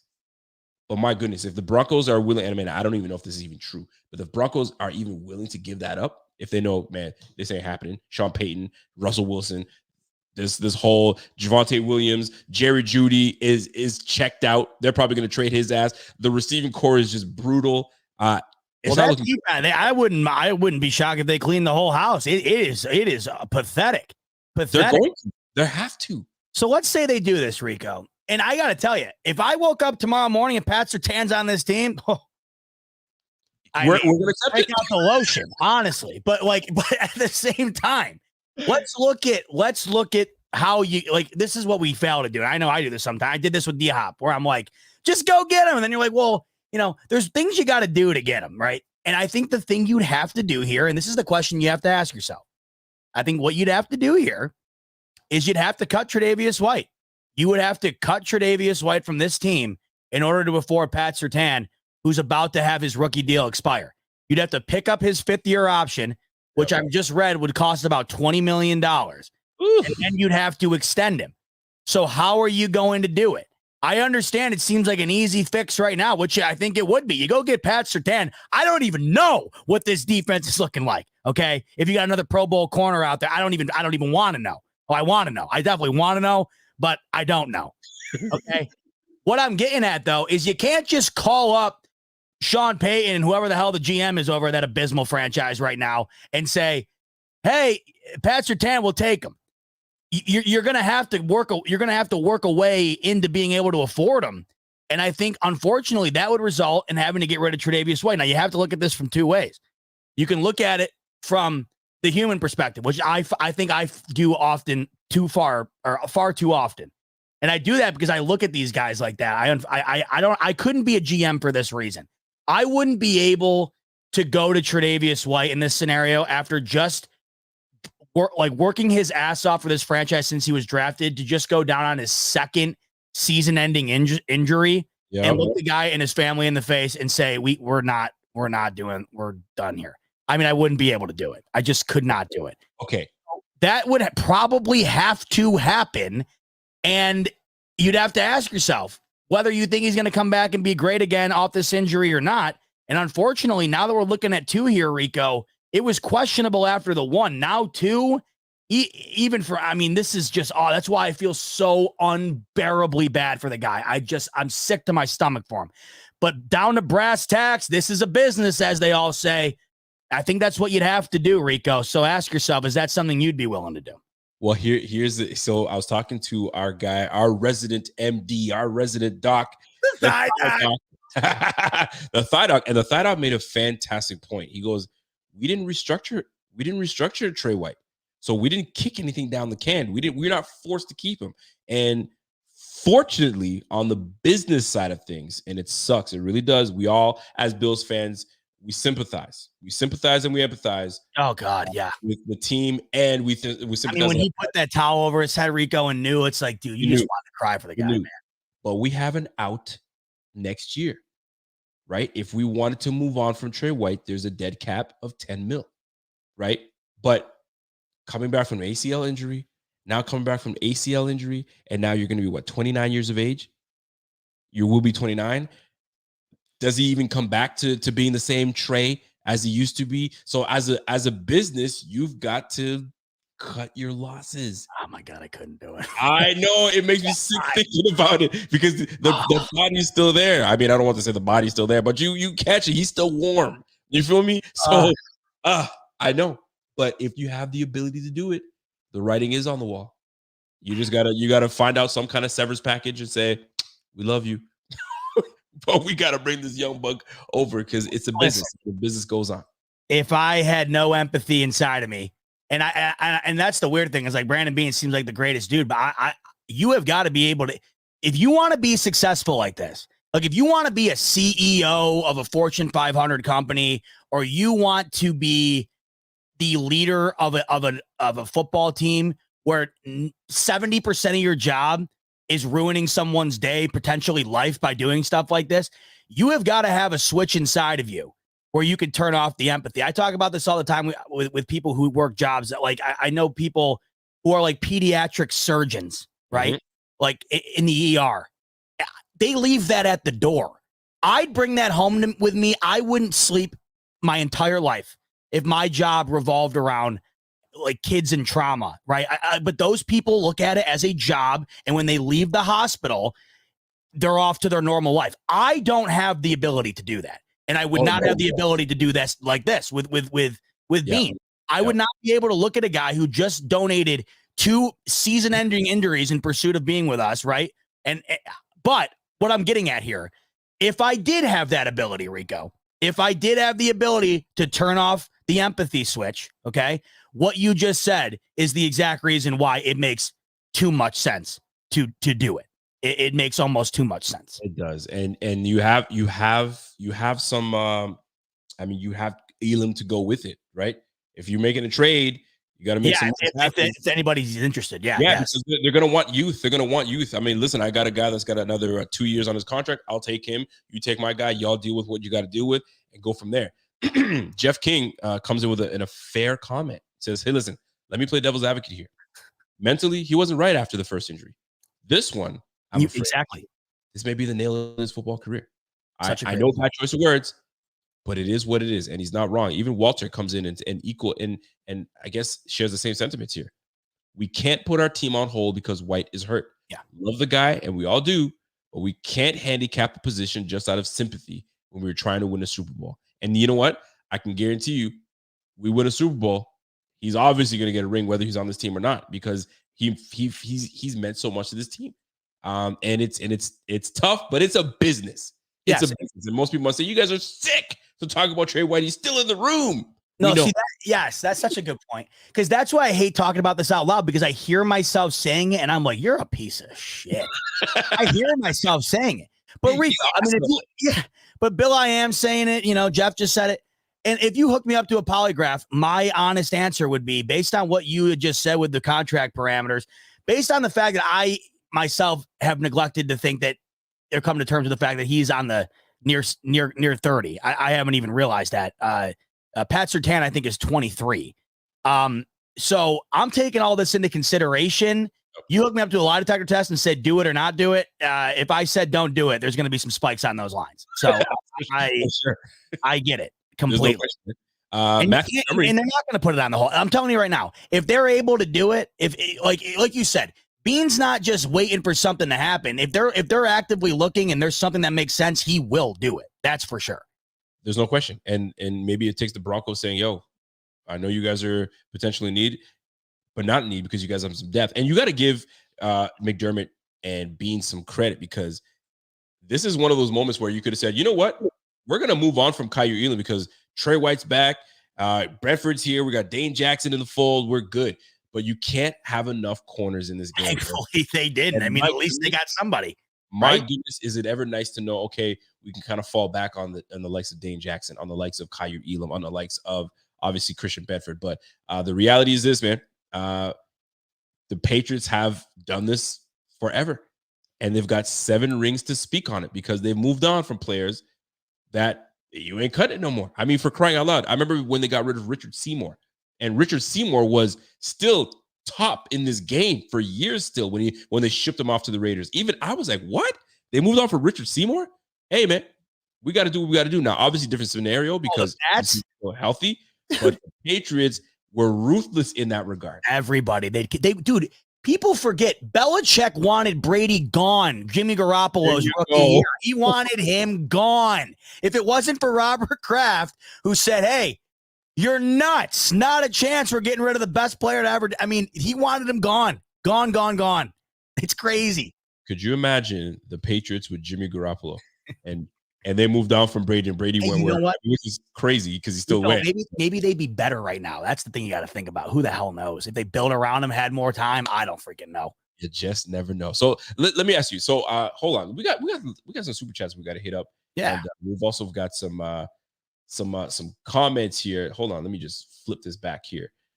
Let's hit up. Let's see. Jeffrey Green came in with a super chat earlier. And Jeff, if you're still listening, if you're still here, salute to you, my man. I appreciate the super chat. He says, my keys to the game is Josh Allen manage the game, run the football, play action under center, in defense, hold your offense 300 yards. And if we can, I mean, listen, defensively, we've been pretty damn good at keeping offenses at bay. I mean, you saw one of the best offenses in the game. That was a juggernaut. We kept these guys to 20 points. 20 points. 14 in the first quarter in a minute. I mean, they scored 6 the rest of the way. It was nuts. There you freaking go, man. You made some adjustments, right? We got Scott Van Loo in the building. What's up, Scott? Scott comes in and says, hey, I was just listening to the Jaguars coach. He says that Zay Jones is a go, I'm assuming, is a go for Sunday's game. And offensive line. Cam Robinson is a go with a hamstring injury. So, yeah, they're getting healthy. I know that Sherfield, I think Sherfield is come. The Sherfield, Brandon Sheriff, excuse me, is on his way back too. So that'll be fun. That'll be fun as well. What do we got here? We got another super chat coming in from Walter. Excuse me, that was a comment from Walter that he's saying, listen, man, we can't handicap ourselves. If you want to win a Super Bowl, you got to make some tough decisions. We also got Jeremy Bennett that has come through and said, you know what? I want to be part of the big squad. I just went to www.supportbf.com and said, you know what? Let's get this thing going. So we appreciate you, Jeremy Bennett. And we appreciate you, man. Good shit. And let's keep it rolling. So listen, Zebop, this upcoming game, man, there's reasons we're going to win this game. And there are factors that are going to present themselves in this game. And in order to be successful, what stands out to you for us to win this game? I'm not sure if you've given it a lot of thought. Yeah. And because I had a couple notes of myself, but I'd like to know what the Z-Man is thinking. Couple of things. So funny enough, this defense, which is, their front line's good, especially the standout, of course, is Josh Allen, who had a day last week. I think he would have three sacks in that game last week against Atlanta. Right. So you look at the D, and that's the guy you primarily worry about. The one thing I hope that they take advantage of is the fact that this cornerback unit currently for the Jacksonville Jaguars, they're allowing nearly 100 overall passer rating through the air when thrown to wide receivers. And they're one corner in particular. I think I have it right here. There's one corner in particular. Trey Herndon, is it? Trey Herndon. He's allowing 131 overall passer rating when targeted this season. So you have opportunities for Josh Allen to really take advantage of a secondary that's been struggling against opponents that have not been the caliber of Josh Allen. I think you're going to have an opportunity here to really get Diggs and Davis involved, have big days, which they have been accustomed to doing early on here. So I think it's set up for Josh Allen to do well if he can avoid being hit and getting sacked. And he's done a tremendous job of that over the last couple of weeks here. So it's not a gigantic concern of mine. On the other end of things, for me, it's all about what we had talked about ad nauseum earlier and about what we talked about last week for the Dolphins game. To me, it's almost the exact same mindset if I'm McDermott coaching up this defensive squad. I'm saying, look, you had a very similar skill set, a very similar style in which this offense plays going into each game, where each game or each team up until now has had clean pockets, has been able to operate in a very comfortable setting at the quarterback position and not been, dictated by the defensive line of their opponent. The Bills walked into that against Miami last week, and Miami's a team that has taken far more advantage of those opportunities than Jacksonville has. And Miami, when finally met with a team that was able to get after Tua, got absolutely shut down. So if you think about it, Miami has had very similar settings, right, for Tua and as to Trevor Lawrence. Mm-hmm. Very similar settings to throw the ball. And Miami was put up 70 points in one game, right? Whereas Jacksonville, they're struggling to score in general, and they still haven't had Trevor Lawrence get pressured. So I'm looking at it and I'm thinking, these guys are having a tough time getting it together on offense to begin with. Imagine what it's going to be like if we can get home. We have got to get home again. And I thought they were going to struggle last week, Rico. I did, because just Tua's ability to get rid of the ball recently has been pretty impressive. He's been getting rid of the ball quick. But what they did was take away his first read, and that, of course, resulted in him throwing or holding the ball longer, and he got sacked 4 times, was hurried a bunch. That, to me, is the key. If you're able to take Travis Etienne out of this early, and if they don't stick to the run game, and if you're then able to get pressure on Trevor Lawrence here, I just don't know. I don't see this scenario in this game where Jacksonville winds up getting the W. It would have to be an incredible performance from Jacksonville's offensive line to continue to keep that pocket surrounding him. But even then, Rico, just based on what I've seen through the first month from Jacksonville, I don't know where I see them scoring enough points to wind up edging this one out. And that's not including getting home to them. I think if they do get home to them, Rico, it's going to be a tough time scoring at all for Jacksonville on Sunday. Good point. It's a damn good point. First of all, you've got to match offensively. And that's the thing with, and a lot of, I think you and I were talking about this, where we were talking about who had the most pressure last week when it was between Tua and Josh. And I said the pressure was on Josh, but lo and behold, the pressure was on Tua because he had to keep up with the star power of Josh. Don't forget, Josh, I mean, we all know this. Josh was he's 11-1 versus the Dolphins yeah, it's unbelievable. So you've got, I've owned you. So you have to step up and match me. So Trevor Lawrence has to match what Josh Allen's going to bring to the table. But guess what? Josh Allen's going up against your defense that's okay. It's mediocre. It's all right. You're going up against an elite defense, Trevor Lawrence. So good luck. So I can't, like you said, can't really see where there's an angle for this team to come out with a W. They can't. The Bills should be able to handle this team properly. Now, there's a really cool stat that's out there by Aaron Schatz. And obviously you guys all know that the Bills have taken on a new identity in terms of offense. We're primarily a 12 personnel team. And the statistics show for the Jaguars, their defense versus 11 personnel, 10.2% DVOA, right? And 6.2 yards a play is what they're allowing. The Jaguars D versus 12 personnel, minus 53.5% DVOA. So, folks, look out. So that 12 personnel is going to so you're going to see some good things happen. Let's put it that way. So the Bills should I don't want to say easily. It's never too easy to win this game. The Bills should go in there and handle business, and the better roster should be able to take over the Jaguars. Now, yeah, if they don't beat themselves and they let the traveling and stuff get to them, then it'll be a game. But if they do what they've been doing, that's what I'm talking about. If they've been doing what they've been doing, I don't see the scenario. But if they go in there and get sloppy, then that's when you get into close games when you shouldn't be in them. And that's what it comes down to, right? You don't want to turn the ball over. So 5 keys to success. And then before we get out of here, by the way, we want you guys to enjoy the show. So smash that like while you guys are in here. And if you guys have your 5 right now, if you have your 5 successes, your 5 keys to success in this game, drop it in here. We got 400 people watching right now. And that's combined on all social media platforms. But shout out to the YouTube squad. We got 360 of y'all in this bitch. Salute to y'all. What's happening? So get your 5 points in. Right. So I'm going to piggyback off of what my man Z-Bot came in. And listen, if we don't give the ball up and if we don't, just do some astronomically dumb stuff, we should be able to walk away with this in London with a dub. You know what I'm saying? And which is ideal, which is so hilarious because all this London stuff, it got me thinking of when we were in Buffalo, watching them create all these commercials, hopping into a buggy or hopping into a freaking Beetle. That was something. It's too funny. You had Deion Dawkins, Josh Allen, 6'5" Deion Dawkins, 6'4" Deion Dawkins, 6'5" Deion Dawkins, Josh Allen, 6'5", Dawson Knox, 6'5", 6'4", hopping into a freaking Beetle. Yeah, they put Dawkins. Yeah, they put Deion Dawkins in the trunk.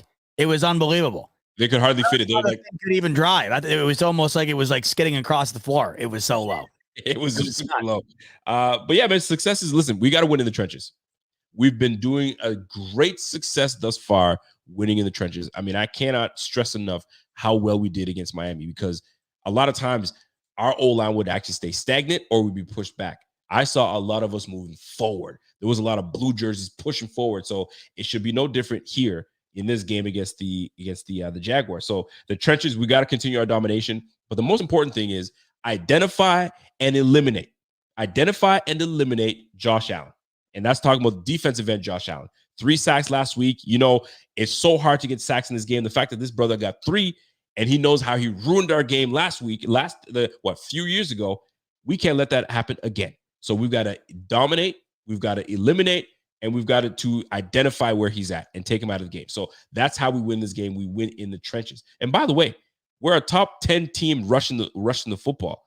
And they let Bijan Robinson just last week rush for almost 7 freaking yards a pop. Yep. 7 yards a pop. And guess who is tops of the league, or at least in the top 5 in the league, top 10 in the league in yards per carry? That's our very own James Cook. So James Cook, this could be a very big game for James Cook. Very big game for James Cook. So I'm looking forward to it. So we got to win in the trenches. Listen, we got to make them one-dimensional. The one thing that Doug Peterson, I mean, Travis Etienne is good, but I don't see anything special with Travis Etienne. Good running back, but nothing too like, wow, this guy's an elite back. He's a very good back. He's solid. So if you get on early with against these Jaguars, they eliminate the run game. So now we're ready for interceptions. We're ready to turn the ball over, bring it, we'll take it, turn these guys one-dimensional. And that means we got to start early. We got to score fast and score early. And then now it's in cruise control. We got this. This defense is too damn good for that not to happen. So salute to the trenches and salute to this team, man. The next thing that, I mean, just to piggyback what man Zebot said, I mean, let's keep the ball. This 12 personnel has been working for us. Let's do these 8-9 play drives, 75 to 86 yards, and we score and we capitalize. So far, we're doing pretty damn good in the red zone. We're one of the best in the red zone, and we're I think we're second, or if not first. I think we're doing 50.5% on third down percentage. So we are, half the time we're succeeding on our third downs. So we will continue to move the ball and keep getting our yardages and keep it moving. So tell you right now, man, keep the ball. Time of possession is key. And that 12 personnel is what was really got us rolling. So that, to me, are the keys to success at the end of the day. And last but not least, you know what it is, Z-Bot. Don't turn the fucking ball over. Don't.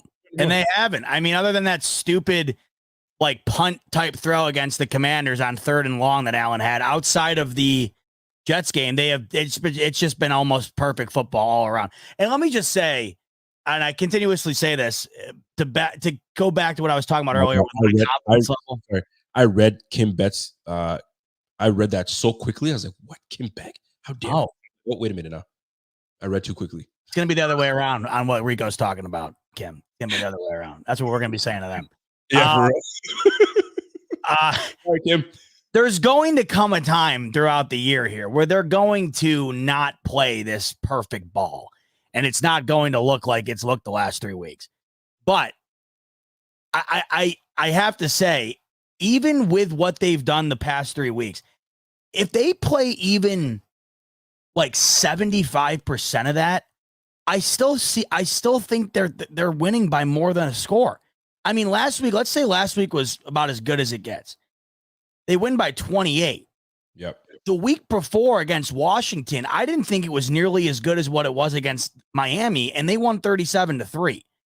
So, like, what I'm getting at is I'm not expecting the best performance every week, but somehow every week they've topped the last one. I don't know how they're doing it.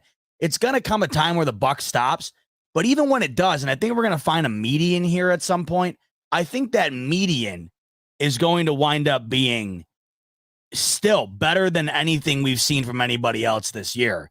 And this particular Sunday, when we're talking about a letdown spot or whatever, I don't know if the Bills go in and do exactly what they just did in this scenario because of the London thing, because of whatever you name it. Maybe it's just because, like, it's going to be tough to do what you do last week. But even so, I get, in my opinion, the much better team. the much better defense, the better quarterback, the better really everything. So to me, the one thing out of all those points you made, and they're all spot on, the one thing that I think is probably going to be at the top of the keys to victory list every single week going forward is just not beating yourself. And I know it's so cliche, but if the Bills don't beat themselves, Rico, I just don't know who's beating them right now. Listen, when you ran through that list of teams we're playing, and I did the same thing you did, and this. Listen, I mean, we all do our predictions at the beginning of the year, and I think we'll go 11-4, and maybe we'll go 12-5, and all that. I had us going 12-5 at the beginning of the year, not knowing what was going to come our way. Yeah, and I had us losing to London, in London, excuse me, losing in London, right? And I'm looking at the team that we have, and I'm looking at what the Jags are doing, and I'm like, wait a minute, let's keep going here. Giants, dub. Patriots, dub. Tampa, dub. Bengals, the way they're playing, dub. And I had us losing to that game, dub, based on what they had last year. Last year, they just don't have the chemistry this year. And I hope we go in there and we absolutely lay the hammer on the Bengals. When I say lay the hammer, I'm not talking about to get a 21-17 win. I'm talking about put 50 on these guys, because I hate the fact that we lost to those guys last year, the way we lost to them. And Cool Joe, and I need to have those Cincinnati boys that I had on the show. They were talking mad shit. I need to have them back on there and wax the Bengals, but we're not there yet. But like you said, there's a string of games that we could definitely win. Giants, Patriots, Tampa, Bengals, Broncos, Jets. That's 7 games right now. So we can easily 6. I guess I'm not even doing my math right. That's 6 games right there. We could easily be a 10-win team by the time we go into facing the Eagles. And the Eagles they're beatable. The freaking Washington Commanders took them right to the end with the Eagles. Every team is playing within one score other than the Bucks. Man, we could really be 10-1 by the time that it's all said and done when we're playing one of those big time contenders. And then they could be 16-1 if they wanted to. I'm not anticipating it.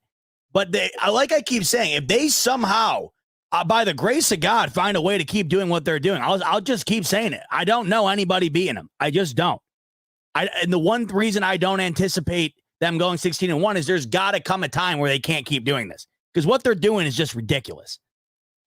Well, I'm gonna tell you this, man. We have the offense, we have the defense, we have the coaching. Everything seems to be coming together. Now, Bills fans always melt down when things don't go our way.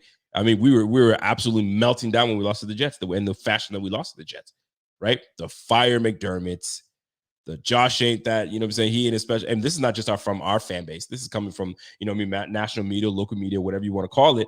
Now that we're back on top and order has been restored, true, we're back to happy-go-lucky Bills fans. So we just got to keep it going, and these guys are locked in. And it seems like Josh Allen and Stephon Diggs are just, we're good to go. We don't have any drama. So we're set. And we're focused, man. We're focused and we're winning. Beautiful things happen when teams win. When we're winning, they can't figure us out, especially because we're balanced. We can run the football when we want to, and we can throw the football when we want to. Man, oh man, good luck. Good freaking luck. So, I mean, those are the 2 things that stood out to me, man. And I'm so glad you brought up those 6 next games, because we could easily go on a run. Guess what? And here's another thing.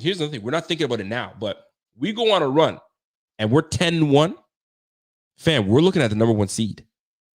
That's why last week was so big. Oh my God. Yeah, that if you won last week and then with the upcoming run here, you're going to have to really pick up the pace if you're somebody else that's going to want to keep up with that. So yes. Number 1 seed is in conversation, right? And now you want to maintain number 1 seed because you want that bye week. Man, so by that time we're going to be full steam ahead. And here's the beautiful thing: the bye week comes at a perfect time. I think, and there's unfortunate teams that have bye weeks right now. It's like, ooh, that's early. That's an early bye week, Tampa.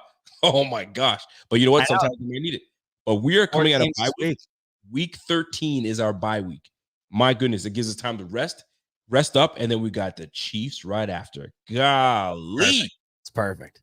Oh man, and it's gonna be on the road in Arrowhead. We gotta shut them guys down. Anyway, it'll be fun, man. Z-Bot, love you, my man. We listen. We're doing this sometime, man, and it's always fun. I mean, you're my bro, man. So when we get on here, it's chemistry up the yin yang. And listen, you guys have been rocking with us for a long time, man. You get us on the Monday, then you get us on the Tuesday, and then we're back at it again for the weekend. Listen, you can't get better than this. You can't get better than this. And it's always a million times better when the Bills are doing what they're doing. So it's all clicking on all cylinders, brother. It really is. It's all fitting. It's all clicking. Listen, if you guys enjoyed this podcast, if you guys enjoyed spending a little time on a Friday evening with your boy Rico and your boy Bot, do us a favor and smash that like. Smash that like right now. So any questions or concerns, this is your time to put it in the chat right before we get out of here, because I know the wife came down and that was a message she was sending to me. She was sending a message saying, hurry the fuck up, because I'm not sipping with my in-laws are here. And it's, by the way, it's Thanksgiving weekend for us. So on the Canadian side. So on the Canadian Thanksgiving weekend, so we got the in-laws over. When's the actual holiday? So it's on Monday. Well, yeah, Monday. So everything's shut down on Monday. So I bought my turkey today. And no kidding, that's killer. Yeah, that's awesome. So it's early because Canadians, we do stuff so weird sometimes, bro. It's just, and then all of a sudden everybody's like, Happy Thanksgiving, and they're telling me happy. I'm like, yo, man, mine was like 2 weeks ago. When's you guys? You guys have it 2 weeks from now? No, yours is November. No, ours isn't until I think it's the third Thursday in November, is it? Exactly. So like a month, you guys will be, Happy Thanksgiving, Rico. I'm like, no, man, mine was a month ago. Fourth Thursday in November. Fourth Thursday. So about almost 2 months. That's it. I wonder how does that? Who comes up with this shit? I don't even know, man. Don't even ask me. So all I know is enjoy it, dude. Happy Thanksgiving to you. Yeah. It's weird. Look at you. You're even weirded out saying it. No, it feels weird as hell. Yeah, for sure. Hey, any excuse to get the fam over and have a huge meal, and that's all. I'll do that anytime, you know. That's right. This is even Glenn. Glenn is a former. He's a Canadian. He goes. Us Canadians need an earlier Thanksgiving to appreciate the weather, the better weather. It's true.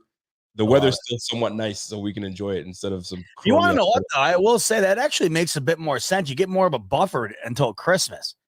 Like Thanksgiving and then a month till Christmas is kind of like the same type of holiday where the way you celebrate. So that's kind of nice. You kind of get it's kind of like it means a little more. Nice. Together. So the in-laws are here. I got myself a turkey, and I'm the one that's gonna be doing the turkey. So I do. You do anything weird with it, where you like fry it or you put the hot sauce inside of it or anything like that? You know what? I did something different last year. I did. I saw somebody said, "Yo, you know what you should do? You should take butter and just cut a little slit, get underneath the skin." Rub the butter and then rub the butter all over it, and then season it like the way you season it, dude. Is game over on that? See, you season that thing up good? Oh yeah. There's no non-seasoning for me. In this house, there's seasoning. I got a whole drawer rack of seasoning. You know what I'm saying? And if it were up to my wife, she'd just have the salt and the pepper and a few seasons. Ever since she's met me, she's like, no, we need more. That a girl. Yeah, that Cajun, all that stuff. Holy hell. Freaking lootly. So the year before, I was like, yo, let me get fancy here. And I went and brined it. I washed the sink out and put salt, all the stuff they told me to put in, and I put it in there. I didn't like it. I wasn't a fan of the brining. The brining didn't good? I could. You know what? It's for me. If it ain't broke, don't fix it, brother. If it's good to begin with, keep it good. Now, what I want to do though is I've seen people do this whole deep fried turkey. They get this big old pot and they fry the turkey. But everyone there's a lot of people that tell me, dude, overrated. Don't even bother. Is it? We did it, whatever it was, last year, maybe 2 years ago. I'll say this. Overrated in the sense that it's not so good that you're going to be like, oh, we're never not doing this again. Like, we're doing this every time. It's good, but it's also a major bitch. You got to get a gigantic vat of oil in the middle of your yard, and then you got to go over and dunk the thing in there and monitor and whatever, and you get it out. I think it's the whole thing is like the shtick of the deep fried aura itself. Like, it is good, don't get me wrong, but I don't think if you were to have that and immediately have a normal one right after it, that you'd be like, oh, throw the normal one away. We got to have the deep fried. So to me, that's why it's just not all that worth it. I figured that would be the case. So like deep fried, I'm pausing on the deep fried for now. But so far, I will say, the one thing we did that I think you might like, depending on where you were at, like with the spice level and whatnot, is we did once where, with the baster or whatever, essentially you infuse the whole turkey with hot sauce. So it's almost like it's like a hot turkey. And that was phenomenal. It was good. Yeah, it was because it's different than just putting hot sauce on it. Like you're literally infusing the whole turkey. I mean, I'm not Gordon Ramsay. I don't know what the hell the science is behind it, but all I know is it was terrific. And that's like one of those new like gimmicky things. So, and here's another thing. So, see, some people call it dressing. Do you call it dressing? Do you call it stuffing? What is this, by the way? I call it stuffing. My hood auntie. That sounds unreal. Like throw it in a smoker or something, like barbecue it up. Barbecue to turkey last 2 years. Dude, I would mess with that. I would mess with that. Hey, you know what? Since you guys are here, how do you guys do your turkeys? Truly, are you just traditional oven, salt, pepper, call it a day and throw it in there? Smoked turkey on the grill. Damn it. That sounds so good. Now, Jeremy's coming in with the classic Madden turducken. I've never had it, but man, would I love to. That sounds phenomenal. A turducken. The chicken inside of the turkey. Oh, that'd be interesting. The old Madden thing he used to do. How long would you have to cook that thing? I don't know. Madden made it famous. There was this one place out. I think it was somewhere in Green Bay, if I'm not mistaken, maybe somewhere else. But he put this place on the map. I mean, he made these guys $1 gazillion because they sold the turducken. And then I don't even know how you would cook it. I don't know how the chicken inside gets cooked enough. How long do you cook that thing? Like, golly, because you gotta. Yo, that's messed up, man. Because the outside of the bird will be great. The inside, you got a whole nother damn turkey or chicken or animal in that bitch. Oh, that's right. Bro. And there's a duck inside of it too. That's right. Yeah, there's a duck, isn't there? The turducken, yes. And duck to me is the most elite of all the bird food groups. Duck, I could eat duck every freaking day. Except, where are you getting to get the duck, really? Like, you don't know, you're not pulling up to Arby's, right, Rico? Getting duck. They don't have the duck. I've not had duck yet. You haven't had duck? No, haven't had duck. Have not had duck. I've had, you know what? But funny enough, I've had deer. Venison. Now that's an acquired taste. Everybody, you want to know what's funny? Everybody I know who loves venison, they also love like hunting and shit. Like no one just likes venison and is not a big like hunter or whatever. I think there's something to like doing everything yourself, and I think that's why they like it more than maybe somebody else would. I don't particularly love it, but like the obscure ones, I love rabbit. I think it's absolutely phenomenal. Rabbit's super, super good. We have it every Easter, and it's great because my aunt makes it. Everyone's terrified of it, but me and my dad, and we smoke that thing clean. Me and my dad. Like chicken? What? Tastes like chicken, but better. Yeah. It's like that's why I say like chicken. I eat chicken I can't remember a day I haven't eaten chicken. Like it's just like it's everywhere and it's so easy to put into stuff and like you can use it all purpose. But to me, there's so many things that are similar to chicken that are better. Duck's one of them. To me, rabbit's one of them. Like I love lamb, I love goat, but they're just things you don't cook on a normal basis. Lamb is great. If you cook lamb real good. You're more than you are more than great. Z-Bite eating all the that is funny. Well done, Matthew. Well done. I'll even eat Homer Fudd too, or whatever the hell his name was too. That guy, I'll eat him too. He put it in front of me. My man Jeff King. Salute to Jeff King with a super chat. We love you, Jeff King. He goes, buddy, this is why I said screw splitting. Why would any team want to play catch up? We now hold the throne. Now we just need to keep the reign going. Happy Thanksgiving. And we appreciate you. You're right, man. You don't want to split. You want to dominate. You want to win. And that's that. But yo, that's funny. You eat the whole damn Looney Tunes. For real. You're not lying. Dude, this is funny because this is what I've always thought of too. Like it's almost like rabbit on Easter is wild. It feels like sacrificial. It feels like I'm at a harvest. We're a sacrificial bunny for the Easter. But so with all this aside, because like the meat's one thing, but what's like the side dish? Because to me, the Thanksgiving isn't nearly as good as its best side dish. You know what I mean? Like you got to come with that, bringing your A game. What's going on in the Rico household for the Thanksgiving? We'll keep it tradition. You know what I'm saying? We'll do the mashed potatoes. They're trying to think of. I think and I'm not a ham person. Okay, you're not. The ham that I do is like if it's a ham sandwich, a honey ham sandwich, and we're cool. But a whole cooked ass ham, I did it one year. They told me to put some cinnamon on that bitch, Yeah. honey and cloves. It's good. Cloves in that thing, and I tried it, and I was like, it didn't turn out well. And I see the problem is I tried it in my Instapot. I put it in the Instapot. Thinking, okay. Will that work out? But it was my first time using the Instapot at the same time, so I got to go back and take a look at it. But side dishes, your mashed potatoes, your carrots, all that stuff. I think we're just gonna keep it gully. Maybe I'll do a mac and cheese. I was just gonna say you got to do it. I'll die on this. I don't care. People want to say it's not. You can get mac that. and cheese. I'm doing Mac and cheese is so damn good. Who would not want that there? Yeah, I'm doing mac and cheese. Who wouldn't want that there?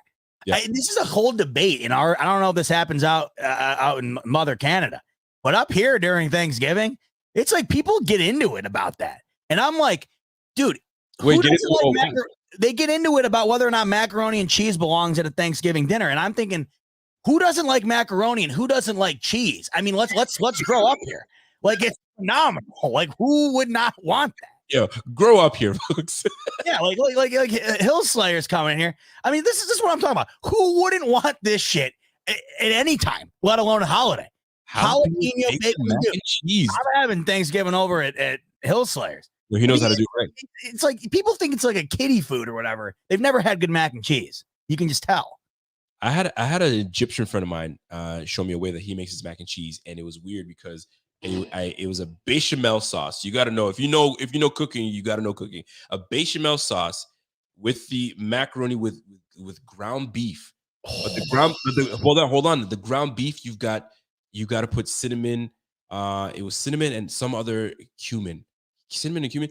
Anyways, and then you put it together and you bake it with cheese.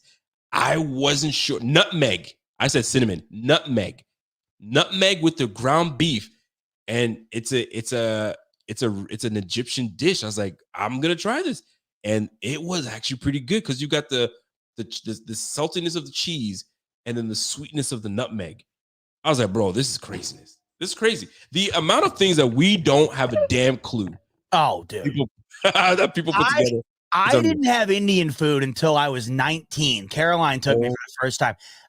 That's one of my favorite foods on the planet.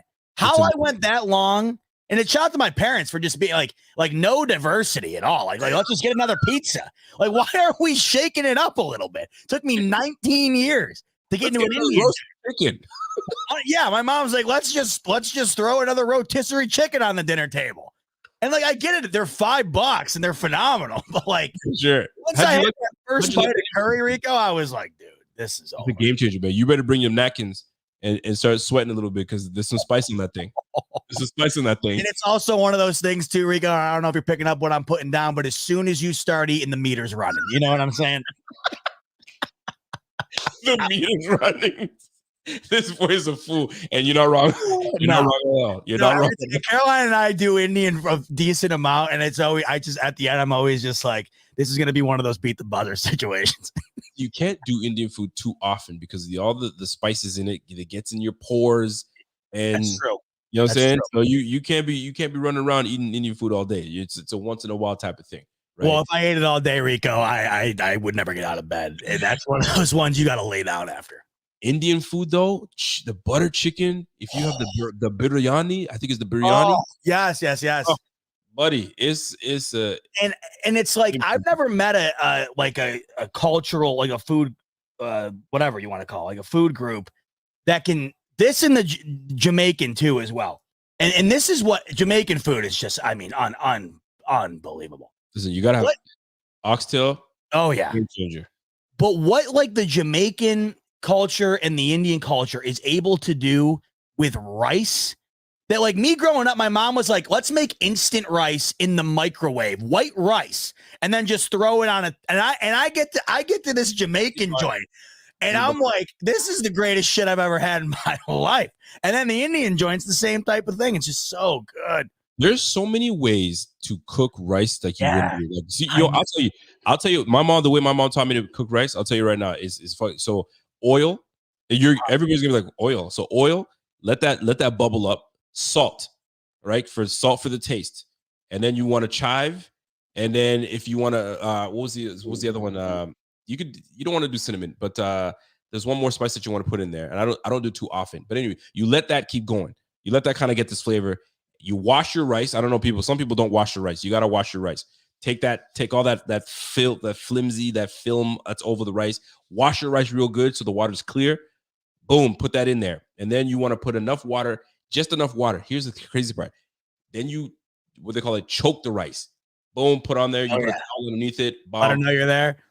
Bro, and that grainy rice is perfect. Not sticky rice. Sticky rice. Oh, no, that's screwed up. I hate that. Total different consistency. Wait, how did we go from football talking to now? I don't know, man, but I want some of that like basmati rice with that whatever that.